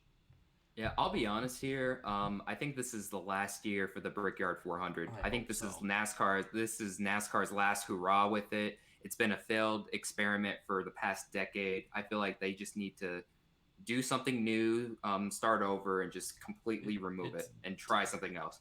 It just defecates on the history and prestige of the track. The fact that there's a group of racing fans that, when they think of the Brickyard, like, they're not going to think of the history behind it. They're not going to think of good racing. They're going to think, oh, that's the race that I can skip during the year. When you have, really everyone else in the world is completely different and can respect it and look at it for the good racing and history with it. NASCAR just doesn't fit there. NASCAR needs to bite the bullet, accept that they failed there, and move on. And now that we have somebody like Jim France who's willing to make changes, hopefully they do that. Maybe move it to IRP and maybe put some bricks there. I don't know. I prefer that more. Put bricks on IRP, yeah. Hashtag bring back the Kroger 200, period. Yeah, right on, man. I view this 2020 schedule as their last-ditch effort to make Indianapolis relevant still in NASCAR. That's why I think it will help Indianapolis's attendance. Not a lot. People in the chat think that it's going to make Indianapolis the hero of the sport. No, it's just going to help their attendance, and maybe it'll help it enough that NASCAR thinks they have a future there, because NASCAR wants a future at Indianapolis. I'm not saying it's the right thing. I think NASCAR wants a future at Indianapolis. And right now, it doesn't look like they have one. I think this is their last-ditch effort. It might work. It might not work. Like I said, last year's Indy race was pretty good. Most people agree. The year before, I know it had the crazy wrecks at the end that got on a lot of people's nerves, but it was an entertaining race, I will say, especially for Indianapolis standards. So that's my point of the argument here. I know the chat blew up on me. The chat really didn't like that I supported this decision. But I'm honestly looking at it. I think that's from NASCAR's perspective, that's their idea. Some people are saying, "Oh, this is just NASCAR wanting to kill Indy for good." And I'm like, I don't know. Putting it in an important, like, NASCAR fans are patriotic. 4th of July, they're going to want to go out and show support for America. Well, and how else do you do that than go to Indianapolis Motor Speedway? Yeah, to watch single file racing. We got another super chat, right? Yeah, they'll see their 4th of July parade. Another super chat here, though, is, I'm assuming, in support of you, Eric, from Dill Pickles. Groovy Gang. $2 says Groovy Gang. Thank you, Dill Pickles. So Dill Pickles, that I appreciate. And I saw a few other people in the chat do are behind you. Eminem Cup Series says that you got guts, and I'll give you that. You got guts. Yeah, I disagree with you, but Yeah. you definitely. All right, so no way I can ever say you don't have guts. Right. All right, so let's move on to August now. The only yeah, okay. The two major changes are Watkins Glen has been pushed back a bit, and Daytona is now the regular season finale. Another big change is the 2-week break for the Olympics. Oh yeah, 2-week break. That's right as well. Okay. For the Olympics, right? Yeah. Let's all just agree right here, right now, that NBC has NASCAR by the balls. Well, yeah, I mean, they're begging. NASCAR's probably doing everything in its power to make sure that NBC comes back once the contract is up. Our fans actually like you. Do you know how hard this is? Please don't be mad at us, big brother. Please. What sucks is that there's no racing on my birthday, so like the last week is on July 26th.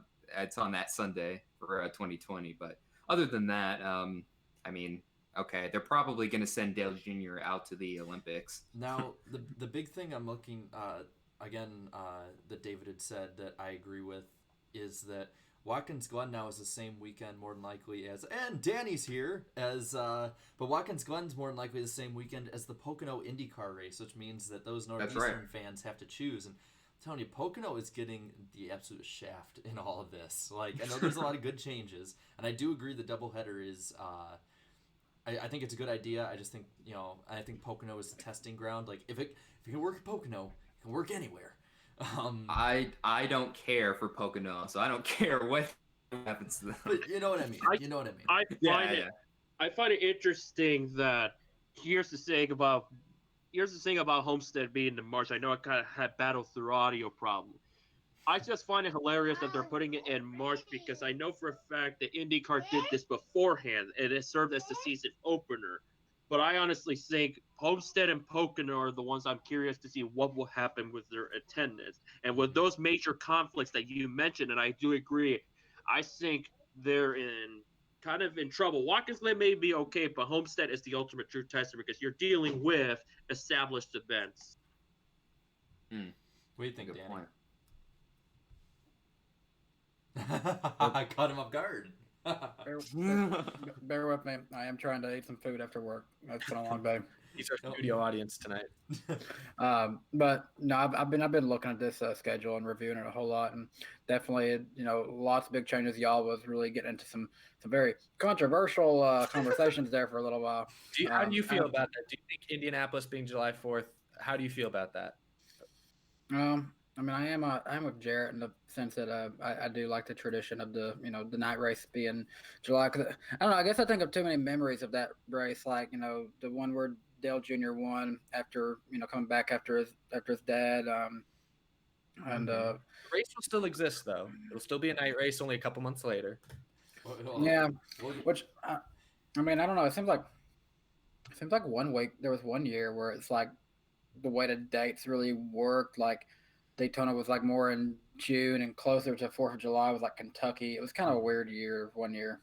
Yeah, I think that was that 12. I thought it was during an election year because I know it was 2012. I think 2012. Yeah, those years where we had with just the leap years and stuff always managed to throw a wrench into scheduling.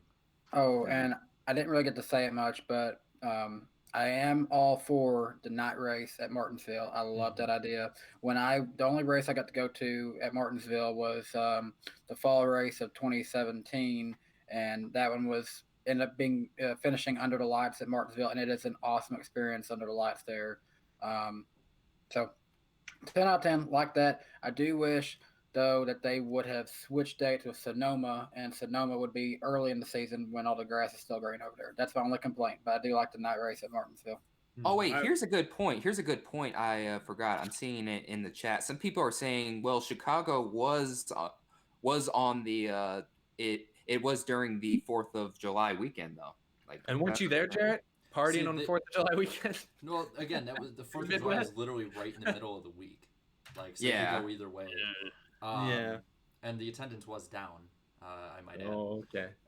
Just saying, it was. Yeah, even if this was the best, probably one of the best finishes of this decade, yeah, it yeah. still have attendances down. It's Yeah. that's the thing. And as far as Sonoma being moved earlier, I would find it super weird being the guy that the closest track to me is Sonoma. But I wouldn't mind seeing some green grass though. Yeah, the But aesthetic looks amazing. Like, yeah, I would love. But heck, we want more road courses. Put in second Sonoma data on there. What the hell? Yeah.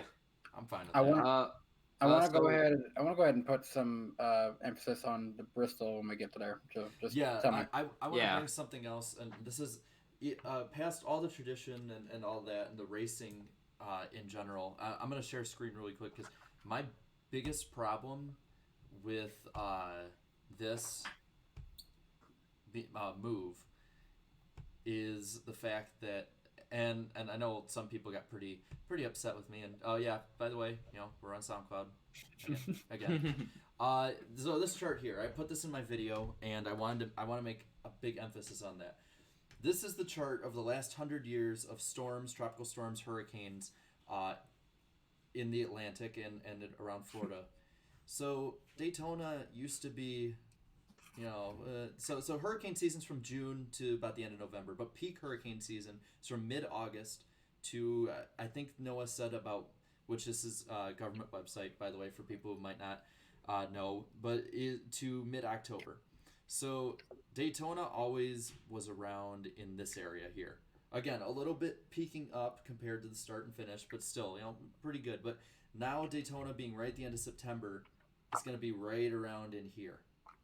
Right around where a lot of storms are going to be going through. Now, it's not a guarantee.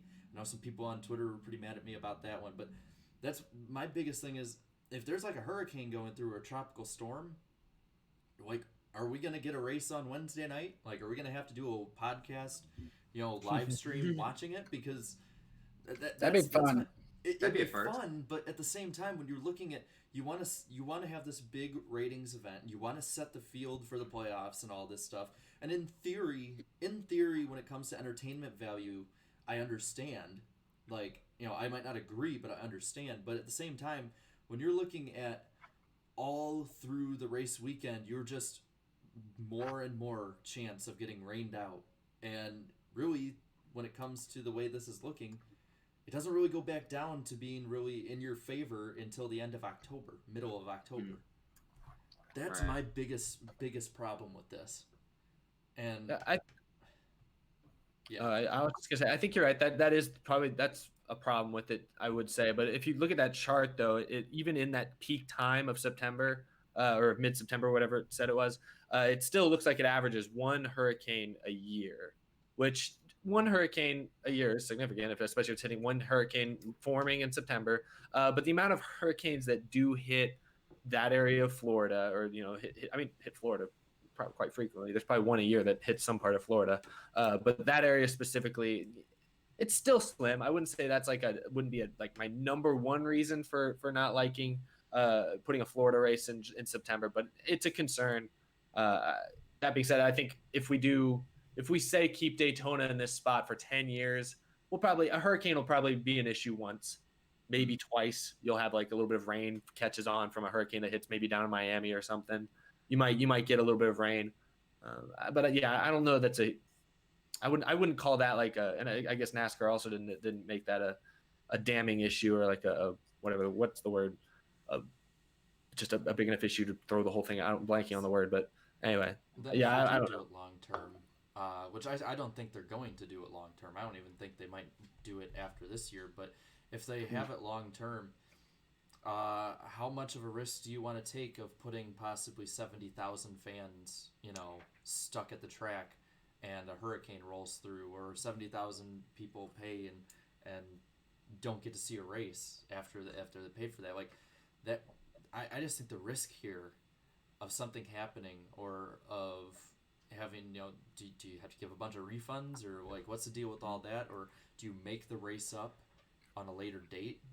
There's just too much here with such a huge chance of something like that going compared to previous months. And like I said, as Noah had said on their website, it goes from mid-August through mid-October are the peak months when you're pretty much gonna get hit. I mean, this past year, at one point during the fall there were 4 tropical storms and a hurricane, at the same time in the Atlantic, like just one after another, and it gets crazier each year. Yeah, I know. I'll get to that. It's just one, if people are all there and there's a bunch more people, like there's a danger factor, and then 2 on top of that is NASCAR, possibly losing out on one of their better rated races of the year. And $5 super chat from Monday Morning Racer. He says, with all the schedule changes, what about future exhibition races? Japan in the 90s and Australia in the 80s. Where would you all like to see a new race? Canada. And another one. I want Canada. And we'll answer that for that one. But first, wow, $2 super chat puts, if it isn't broke, it shouldn't be fixed. Yeah, I think that we all have different varying opinions on that. But where would you guys want an exhibition race, really quick? At Canada. What's the track's name? The road course's name again? Mosport or Canadian Tire. Canadian Tire, yeah. Like I would like to see a Cup race there actually, but I don't know, just any sort of Cup Series action down at that track. I would definitely that would be my cup of tea. Yeah, I don't think you could go like overseas really. I don't think you could go to like Japan again or anything like that. I think you'd have to keep it in North America. I don't know. I'd still like to see it for an exhibition race. I'd like to see them fix up these cars enough that we can see them on dirt, just to say we saw it. I don't know that it'll actually be good racing, but we see so many fans, hard fans, casual fans, all say, let's just see what the Cup cars do on dirt. Just for an exhibition race, fix them up so they can do it just for one race. I just want to see it so we can say we saw it. I think that would be fun. I could definitely see someone like Tony Stewart wanting to get involved in that. I'll give like sort of a multi-answer. Like realistically, again, you're right. There's probably no way we can do, or NASCAR can do overseas races anymore, just because of where they're at right now and everything. But I would say try it out in Mexico. I know there's been a growing market of fans there, and it'd be a good way of starting a more international base with the series, or Canadian Tire, one or the other, just something different. I'd be cool if honestly that's what you did for the All-Star race. You made it like you market it as a worldwide event, like the whole world's watching. Even if they're not, the whole world is watching the All-Star race from X, Y, and Z in this many countries and blah blah blah. If I had to pick a kind of a dream one or something, I'd say try Australia. There's a lot of NASCAR fans out there, a lot of racing fans in general. Has some history there too. I put him in Mount Panorama. Let's go to Australia and come back, Marcos Ambrose. And what if he did a one-off? That'd be awesome. Yeah, that'd be Especially cool. if it was a road course. I love Ambrose in the Cup Series. Yeah. We'll get McLaughlin as well to take. What was that? Okay, go ahead, Danny. I was gonna say, I'll say this. This is just an idea I have. You know how the prelude to the dream for the longest time. All the Cup drivers basically was racing dirt late models altogether. Well, take kind of that idea. Let's go over and see the NASCAR European Tour and partner up with some of those teams to prepare cars just for a one-off race where they're racing those style cars on that track.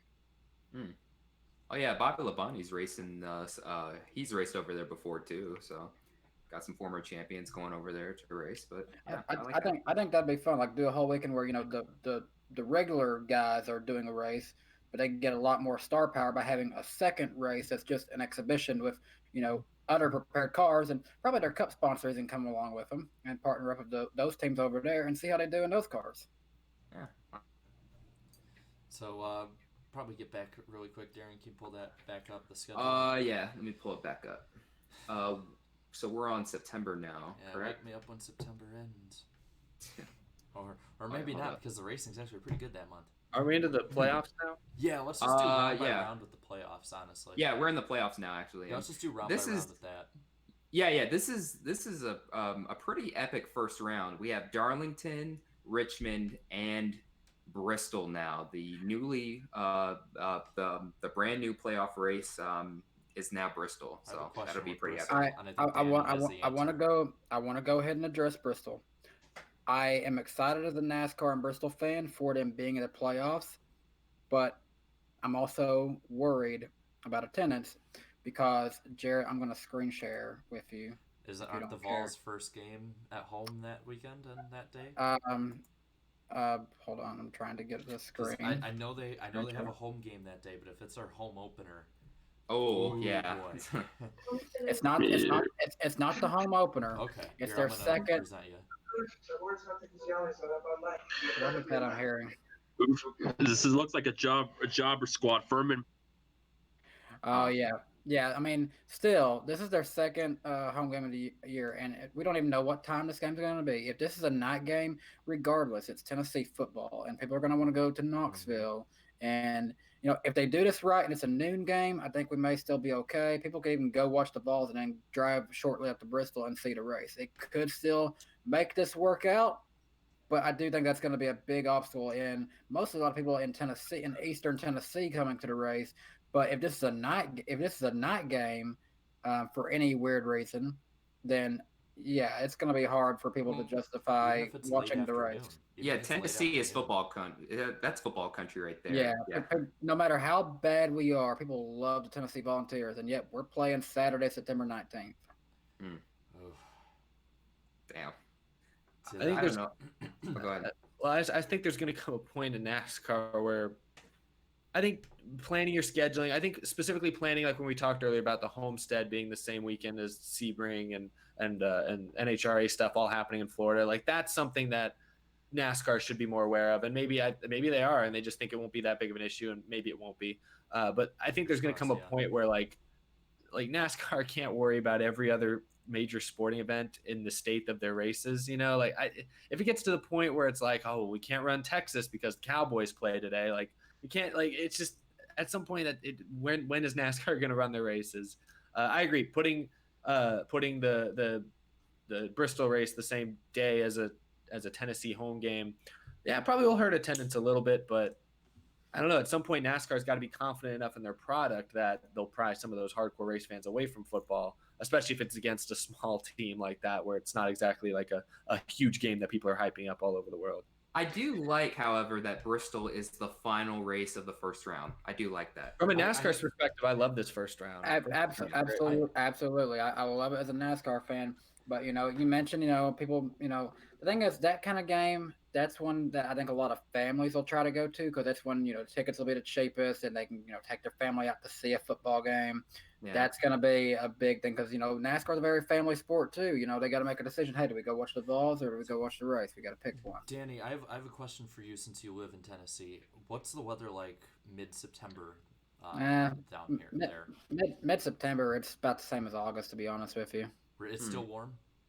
It's still warm. Could rain, Okay, yeah, because I know when they moved Chicagoland, like the first year we had in the chase, and it was probably, I think it was the same week, honestly, based on the schedule shift, and it was freezing. It was like in the 40s all weekend. I'll tell you this. It may even be a little bit warmer during September than it is in August. I know in 2016, I went to the night race at Bristol, which was fairly cool, and it was raining. And then literally like 2 weeks later was the Tennessee football game at Bristol Motor Speedway, and that day was just so unbearably hot. And that was basically the same. It's a week earlier on the calendar than this one is. Yep. Okay, I was so worried about that one, just knowing how. Shameless plug again. We're doing our trip to Bristol. Yeah. Shameless. I'm just gonna keep shamelessly plugging stuff in randomly. And while we're shameless plugging, I'm gonna go to the spring race actually. So if you're going, I'll be there. Yeah. We'll see what happens in 2020 if we're still gonna do the Bristol trip, even though it's in the playoffs. I'd still love to. But are you telling me we're having 2 weeks in a row of on the ground reporting at the NASCAR races? Yeah. This is gonna be the most well-informed podcast in the world. Yeah, pretty much. All right, so the second round consists of Las Vegas, Talladega. Oh, go ahead. We'll have 2 weeks in a row of people being from the podcast at the race, race again. Yeah, that's right. We'll have 2 weeks of that next year because of Texas and Bristol being next to each other at the start of the year. Oh yeah, that's right. All right, so it consists of Vegas, Talladega, and the Charlotte Roval as the cutoff race for the second round. So I got to say, the first two cutoff races, that's pretty solid. I mean, you got Bristol in the first round, and then To cap off the second round, you have the Charlotte Roval. I'm liking the schedule, man. Or well, the playoff schedule so far. It's solid. I'm glad Talladega isn't the cutoff race. Yeah, I'm glad that. Yeah, I'm glad. I like the Roval being there, and the Roval, depending on the way it goes this year with TV ratings. But if they keep up the trend that it's been going, and it flat or up a little bit, it's starting to become a really it might start to become a really sought after event for fans. So that just add a little bit more to it. So I like it. The racing overall, Vegas put on a relatively good race there last year, and be probably about as warm. So unless it's at night. And then the third round consists of Kansas, Texas, and Martinsville as the cutoff race. That is my most favorite cutoff race out of the playoffs, man. I like this. I like this a lot. Yeah, the Kansas Texas back to back. Unless maybe Texas is a little fixed by then, maybe it'll be a little better. But it's the same reason I didn't mention at the beginning. But when we have after the West Coast swing, we go from Atlanta to Homestead to Texas. That's 3 straight mile-and-a-halfs. Like I get that they're pretty different, and a couple of them are pretty good. But I'm like, I don't know. I don't like having a lot of mile-and-a-halfs back to back to back like that. And in this case, I know it's just 2 in a row. But the fact that it's like very right before the playoffs really come to an end. Not a huge fan of that, but I do like that they made Martinsville the round finale. Now that's the day race, right? That's not the night race. Yeah, that'll be a race. It's in November. Right. I remember. I remember what happened. I think Eric definitely remembers what happened the last time Martinsville had a November 1st race. Do I remember what happened? I figure you as a Kenseth fan would.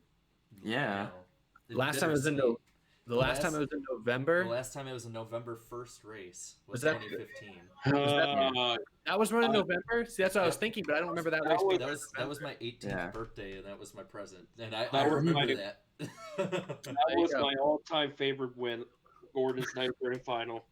The one where Ken gave it to him? I got to thank Kenseth for it. Because if it wasn't for him, I don't know he could have beaten McMurray.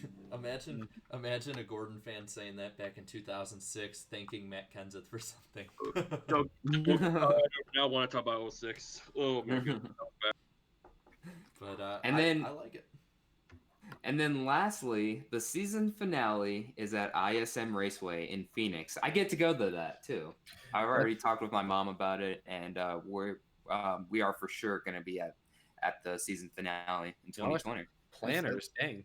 It's crazy. It's crazy. I'm going to be going to the Miami race this year, so I'm going to be seeing the final championship weekend in Miami. Yeah. Historic. Take a lot of pictures. It's probably Phoenix. We'll see. Because here's the thing about Phoenix, though. Knowing that K&N West is the finale this year, and if somehow they stick with it in 2020, you're dealing with a quadruple championship weekend. Ooh. Oh. Well, yeah.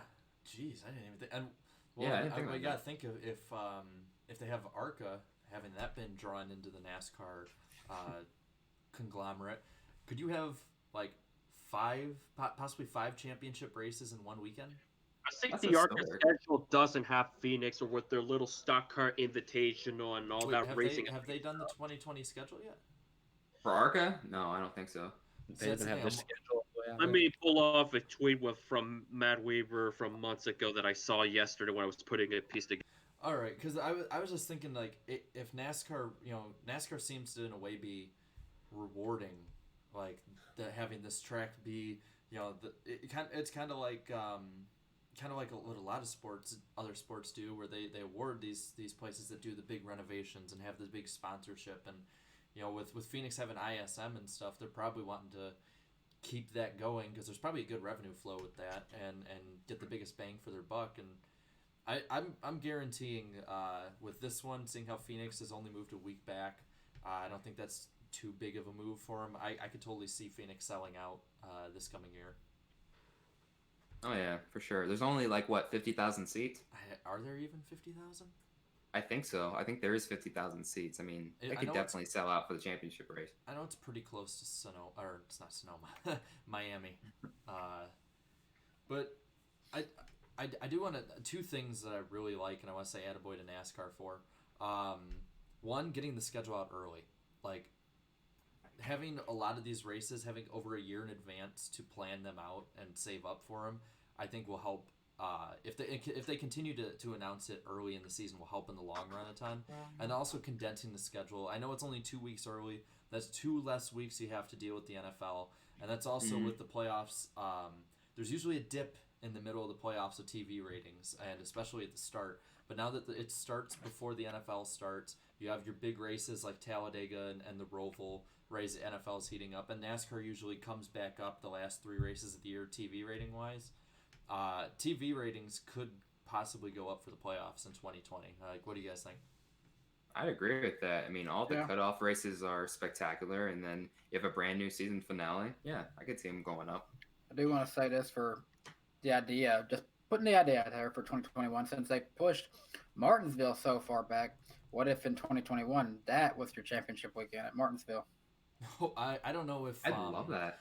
Based on how the track though around it is and stuff, if they could have such a grand stage and then the championship stage and everything, and if they want to keep it with like the fans, I don't know how they do that, just because I mean it's literally smack in the middle of a small town. Yeah, I think it's more. I think Phoenix is more of a marketable place for the finale, like Homestead was for the past decade and a half. 2 comments from the chat. Grant Aldrich says 42,000, I think, is what it is for Issam. Oh, okay. And then on top of that, Ian Miller asked Darian, don't 50,000 K seats? 50,000 K seats. Yeah, I saw that. Yeah, I think Martinsville making that the finale. I agree. I think Phoenix and like Homestead, Miami, the reason they've been a good draw is because of it's more of a destination city. Like, it's weird to say Phoenix is a destination city, but it's a big city. It's a big town. It can hold a big event like that, and I think it gives it a big event feel. Then let's just come to Nashville for the championship weekend, because that's definitely a big tourist city. Trust me. That's and then that's a rumor that's actually out right now. Is that's being passed around by some members of the media, is that Nashville could be on the Cup schedule in 2021. I'm all for it. I'd be surprised if they get the Cup Series there that soon, but I guess you never know. I mean, and also you're holding the whole awards banquet there in the same city, so it would make sense to make it the final race there. Yep. I'd love it, especially adding a short track, and the rumors are that there might be some more. So, and with the contract, if Nashville becomes the championship race, you think NASCAR would put the banquet a day after? Because I know IndyCar does theirs a day after. Well, at least Indy Lights as well. If that were to happen, I'd pray every year that Brad Keselowski would win the championship in the Miller Lite car, because Hangover Brad at the banquet would be amazing. It'd be epic. Well, see, I wouldn't really like that, because I do like the idea of like the festivities they do during the week of that. So. Yeah, no, I totally agree. It would be something to be interesting to try out, but the likelihood of happening, not really. Well, I'd say we spent we probably spent a good hour. Yeah, we're close to 2 hours, man. Yeah, we kind of knew this would be a little longer episode, but so last but not least, let's give our picks. So we'll start with Danny. Who's gonna suck? Lex Bowman. Jeez, no faith. Huh? No faith. You said that so dejected, man. He's got a little smile on his face, like he knows Alex is watching or something. Actually, no. Like, I'm just being honest. I'm starting to give up hope. Oh no! And then plus, like, I released my newest 5 NASCAR drivers you forgot about, and I got a notification on my phone of a comment. Why do I have a bad feeling that Alex Bowman and William Byron will one day end up on one of these? Welcome to my world, where there's no hope for your driver. Really quick, Evigs mentioned in the chat, should we at least for like 10 seconds each say what we think about the group qualifying changes for this weekend? Oh yeah, they added, it's not that notable, but they're going to keep group qualifying, I guess. Yeah, so it's slightly changed, but I don't know, it's not complete, it's not guaranteed. Bad idea with this package. I don't like it. Just go back to single car. It's that simple. Okay, sorry, we can go on. Mine's about the same as that, but I completely understand why they kept it group qualifying with what they're going for. So, I would love it to be like, all right, if because it's a you can't stop on pit road, right? That's it's when you leave your stall, you have to go out onto the track. Okay, And I think that's, for the most part, going to work. I think, there's going to be some crew chief that tries to find something around that. Like, that's just what they do. But I think for the time being, though, that's probably going to solve the problem. Yeah, I think it'll help, especially harshening the penalty for. Wait, hold on. Wait, what's the rule again? You have to be on the track, correct? Well, once you like, they pull out of their pit stall and then just like wait on the end of pit road. You can't do that anymore. The moment you leave your pit stall, you have to like do the speed and then go out on the track. Wait, hold on. It doesn't say you have to go full speed on the track. What if all the cars pull out on the track and stop in a group? I could see that. I could totally see that. It may be. There might have been something that said they do have to make like an actual. I think it was up to NASCAR's judgment. If you just stop, they might not. I don't think they'll. Well, it's the same thing as like being in a race. If a car just stops on the track, they're going to throw a caution. Yeah. Okay. Though, there's gonna be they're gonna be like hanging back, and there's gonna be like that one driver that's in front of the pack hanging back, just so that he can dart out ahead and get an actual lap in before it's too late. Right. Mm-hmm. Well, I will say this: I've been playing a little bit of NASCAR 05 here recently, and I do, from a driving perspective, I do like the idea of you get 2 laps just to run it as clean as possible, an open, wide track, just give it all you got. Balls to the wall. Balls to the wall. There you go. So, for my who's gonna suck a pick, it's another Hendrick driver. It's Jimmy Johnson. That team is in a slump. There's no chemistry over there on that 48 team. I mean, I was just shocked how horrible they were at Martinsville the entire weekend. Like, I was expecting, okay, he's gonna run top 10. He's not gonna win, but hey, that's his bread and butter track. And I think he finished 24th, like 2 or 3 laps down, I believe. So, Jimmy Johnson, it's going to suck. Yeah, I agree with Jimmy Johnson. This is going to be a rough week for him. Like up until Martinsville, we're like, it's Kevin Mendering's the problem. Rookie crew chief, we kind of knew it would take a while to get used to that. But even after Martinsville now, I think Jimmy might be some of the problem too. I mean, come on. I just think combined, they're in a rut right now. Texas is a very aero-dependent track.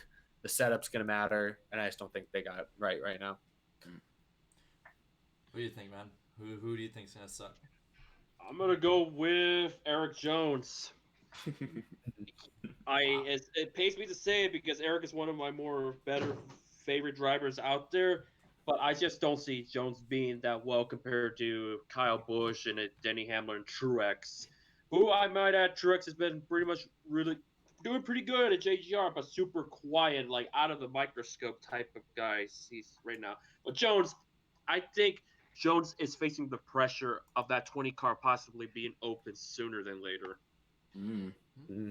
I was just saying that last week, I think. I was like, Christopher Bell could be a possibility maybe in that 20 car for next year. So, for my sucker pick, I'm gonna stay in the JGR stable, but I'm not gonna go with Eric Jones, and I don't think I go with Truex or Kyle Busch. I'm going with the menace named Dennis.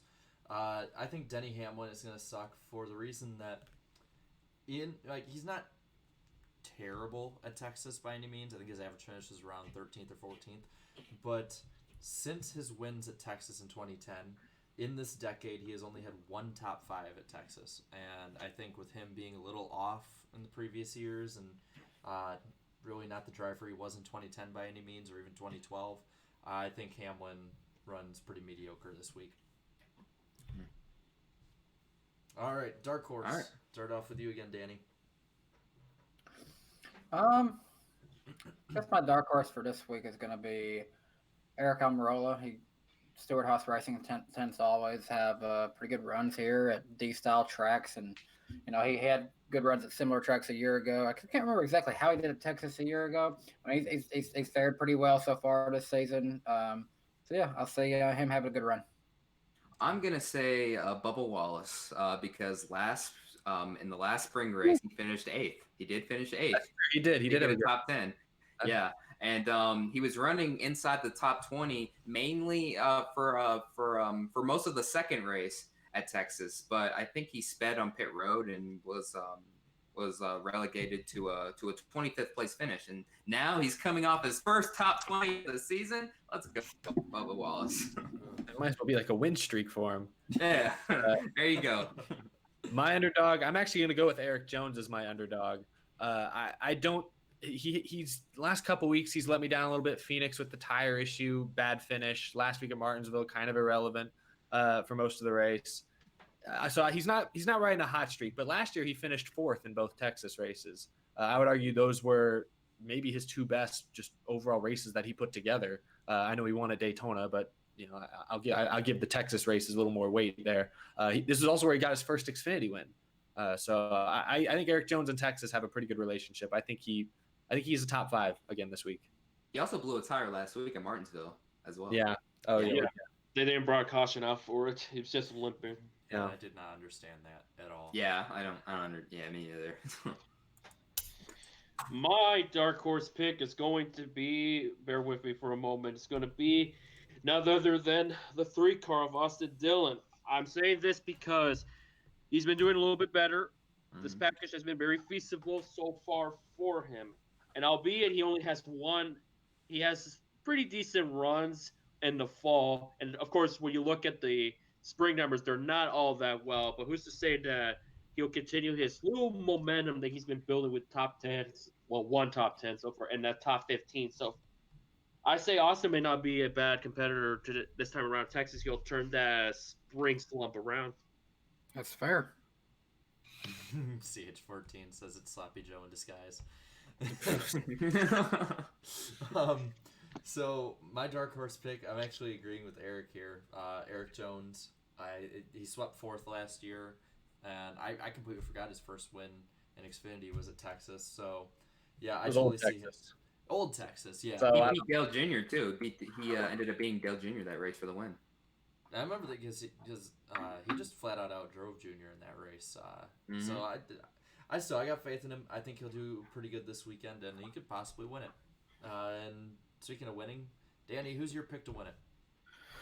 So I had to think about this because there was 2 drivers that really coming to mind. I want to go ahead and address the one I'm not going with. He really surprised me last week because I thought he was going to be doing a whole lot terrible. He almost won the race. Really was, Chase Elliott put on another good Martinsville performance. Really felt that he was actually faster than Brad. He just couldn't get it done. And he's had good runs at Texas, but he's just not quite who I'm seeing. The guy I'm actually seeing winning this, how have we gone this far in the season? He hasn't won already. Kevin Harvick. It's time for him to win. Good pick. Good pick. So this guy, last spring he tied Bill Elliott for 44 wins on the all-time wins list, and I think he's gonna tie Lee Petty with 54 wins on the all-time wins list. Kyle Busch, he's gonna dominate. He's gonna pass Richard Petty. Oh, no, I'm sorry, I don't mean to bring that. Oh. What a time to be alive, according to Bromberg. Wouldn't that be crazy though? If he wins this weekend, he would tie Lee Petty while effectively passing, because I know Richard Petty, didn't he have 201 wins technically? Yeah. Wouldn't he effectively be passing Richard Petty? That's just kind of what anyway, coincidence, I should say. Well, it's just in the span of a year, he's had 9 wins too. In the span of a year up to this point, so it's pretty impressive. He's winning like crazy. Is it my turn? Yeah.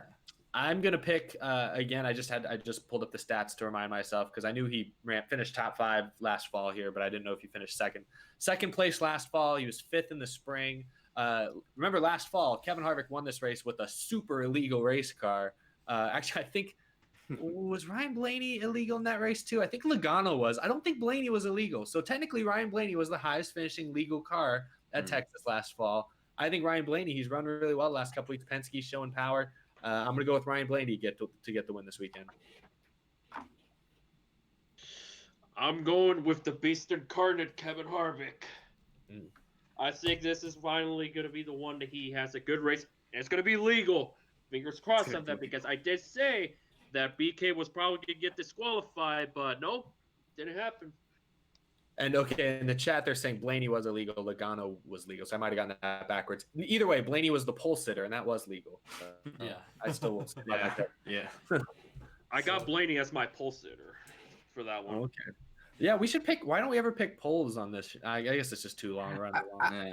I guess that's something like, I don't know. For some reason, we really can't tell until they actually practice. Really know for sure, but Right. with qualifying, that's really something you can't know until you see what they're actually unloading with. Mm-hmm. Like at least with the race, you can base on their past performances. Yeah, tentatively, I just go with basically how they're qualifying consistently throughout the year, and I'm usually way wrong or a week later. Well, going really quick on my win pick. It's kind of similar to Dark Horse, Eric. Great minds think alike. I'm picking Ryan Blaney too for those same reasons, and the fact that Penske's been pretty hot this year, and I don't see that slowing down anytime soon. I think it will at some point in the year. Everyone who's dominant tends to during the year, but not this week. I think Ryan Blaney gets it done legally. Fingers crossed. So hope that's the one scary thing. Last time we were here, like everyone they inspected was illegal after the race. Like with their whole, they're gonna get inspection done at the track. And also, remember they scored Jimmy Johnson wrong, didn't they? Well, Hester, yeah, they did. Oh, that's right, they did. No, that race though with the penalties, it's like the end of an episode of Oprah. You get a penalty, and you get a penalty. You get a penalty. Everyone gets a penalty. Fingers crossed it doesn't happen this week, but we might put that inspection thing to work. I hope the first 5 cars fail inspection just so like 6th place wins. I was just looking. 12. Maybe Rochester will finally get a top 30 outside of Daytona this season. He's been doing pretty bad this year in Cup. And congratulations, Paul Menard, on your 6th place run because everyone was disqualified. You're the winner. You know, I'm thinking we should have for if a winner's win gets taken away, we should have like the transition sound from Law and Order. That like we should have that. Yeah. If somebody's win gets taken away, have that. Better yet, like during the podcast, like just Photoshop the little dunce hat on top of them, just put them into the bottom corner of the screen of the entire show. They have to wear a dunce cap to the drivers' meeting the next week. Yep, there we go. We could do both. All Why right. not do both? Yeah, do both. Yes. Oh man. So I think we pretty much hit the end. Darian, is this your the mom longest still one? kicking- Yeah, of the year so far. Darian's your mom still kicking our butt at that? Oh yeah, I almost forgot about that. Let's go check. Let's go check out the old NASCAR Weekly Podcast Fantasy League here. I'm in a hole. I realized I All right. didn't change my lineup this week, so yikes. Yeah, me either. I totally forgot, so I don't know. I haven't actually checked how far back I fell. All right, let's get the standings up here. We have a new points leader. Attached to win 196 is the points leader. Larson, line 42, is now demoted to 2nd. My mom's in 6th though, so that's all good. It's all good there. Less than 100 back. Yeah, she slipped back a little bit. Blue Jimmy fan is inside the top 10 for the first time this season, I believe. Oak Assassin is in 6th. Or Angry Blue Jimmy fan, sorry. Oak Assassin is in 16th. Joseph Lombard 17th, or at least tied for 17th. Let's see. Oh, I'm 27th, so I moving on up, I guess. And let's see. NASCAR Weekly Podcast Mod 35th. Racing Fan for Life 18 is 33rd. Wait a minute. NASCAR Weekly Podcast Mod. Hi, Darian, Eric, and Jarrett, sub to PewDiePie. The PewDiePie, yeah. And then Runnings Racing is in 38th. Eric Estepp, you're 43rd. So Okay, that's not as bad as I would have thought. Oh, all right. Yeah, not bad. Let's see. MDK's 49th, and let's go over to the second page, which I like to call. Second page. Yeah, I like to call the shame page. So, This is Cody where you H. go when you don't change your lineups. Yeah. So Cody H. Gaming's in 52nd. Showman the Bowman 58th. Brendan Littell Gaming 59th. Let's see who else is else. Oh, 1000 K is in 70th. Right there. Shame 72nd. Hey, I'm in the top 80. You haven't even broke 1,000 yet. What is wrong with you? That's what happens when you don't change your lineup for like 2 weeks. Oh man. And D-Ray's back here. The core champion. The defending core champion is all the way back to 74. Hey, I'm like Norm Benning.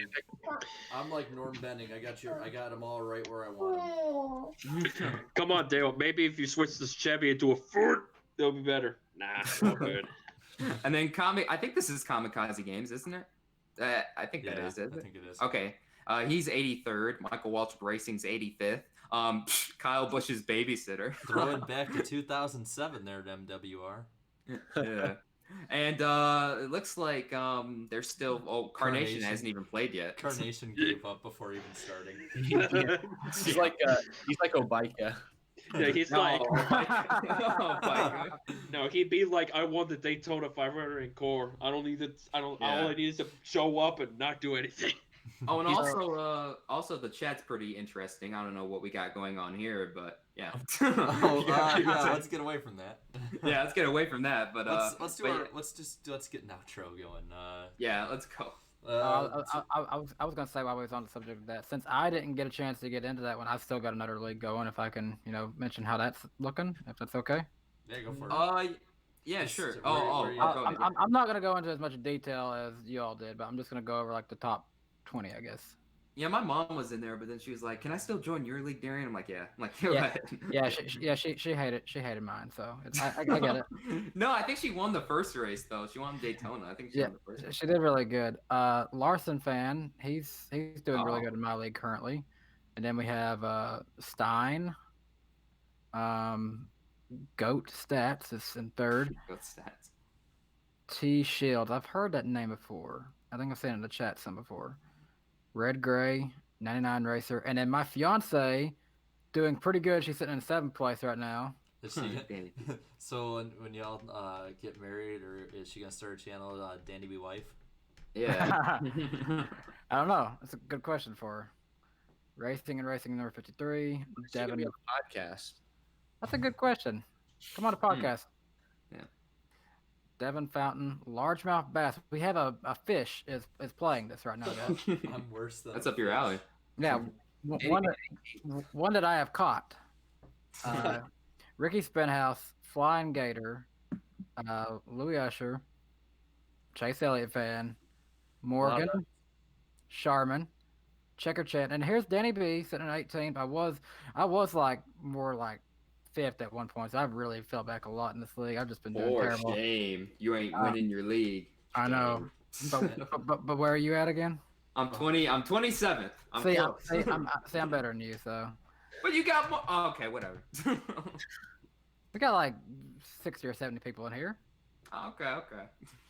We got Mikey and David Alvarez. That rounds out the top 20. So congratulations to you all, and I hope I do better. I'm doing terrible. The rest of y'all below the top 20 suck. Really quick, before we sign off, I want to just shout out. I'll be at Texas this weekend. I'll be there Friday, Saturday, and Sunday. So if anyone in the chat is going to be at a Texas Motor Speedway at any point, I might have a meetup, but keep an eye on your Twitters. I'll update you guys if I'm going to do a meetup at anywhere near or around the track. But I'm probably just going to be floating around. But if you see me, come say hi. And looking forward to hanging out at the track for a few days. You'll get a better chance to meet up at the night race at Bristol, just saying. That's true. We will. You'll find you can get more bang for your buck at Bristol. So if you're like on the fence between Texas or Bristol, as much as I love Texas, maybe Bristol. Danny, what was that drink? Bring it back out. Oh, that is the orange vanilla Coke. Yeah, hold on. Drink it really quick. Orange vanilla Coke. Is that how the commercial goes? Can we harmonize that all together now? No. Orange vanilla Coke. You don't want to hear me sing. I can't hit a note. This is We the don't core. need This is the core core again. national anthem all over again. We don't need No, that. we're just gonna go to Core After Dark chat for this stuff. To our guest really quick is AutoRockinRacing94. I got it right. Is there anything you want to sign out with? Anything you want to promote?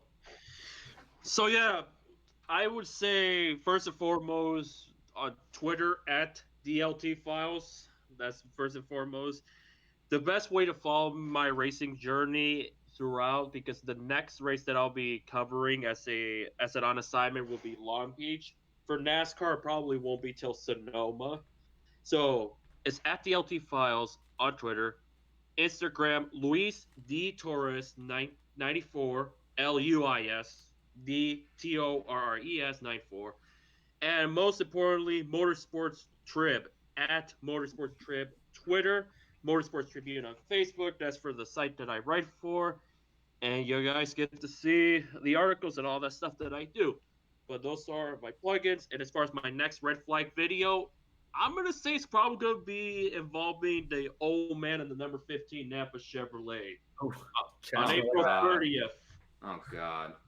NBC TV graphics. This is going to be a two-parter. I'm working on it to get it up by Saturday. Fingers crossed. That's what we need. All right, More man. Michael Waltrip promotions. Yeah, but we're definitely looking forward to that. And Yeah, really for quick, sure. letting everybody know, in the description below is the link to our SoundCloud link. We finally got it up. So www.soundcloud.com/NASCAR Weekly Podcast, all one word. Should be pretty cool to see how many. You can lick the like button on there. So for anyone Click in the like future- button on that. Yeah, Mhm. anyone in the do it. future that's listening, that hasn't seen, which by the way you should.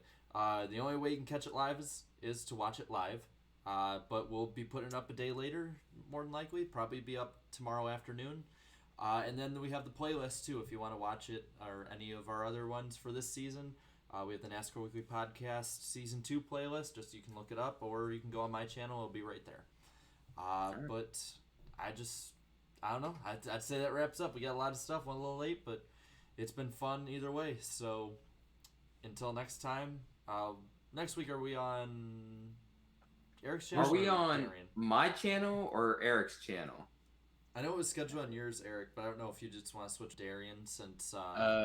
To make up, kind of make up for. Yeah. We can do that. Okay, cool. So we'll be on Black Flags Matters channel, and hopefully the internet doesn't go poo again. But pray. yeah, hope and pray. But until then, we'll see you around. We'll have videos out probably this week. All of us will, or most of us, or whatever. But yeah, so it's good having everybody here, and I guess we'll start this new tradition of going out with the outro being the intro and the intro being the outro. So yeah. So until next time, see you around. Green flag, all roll.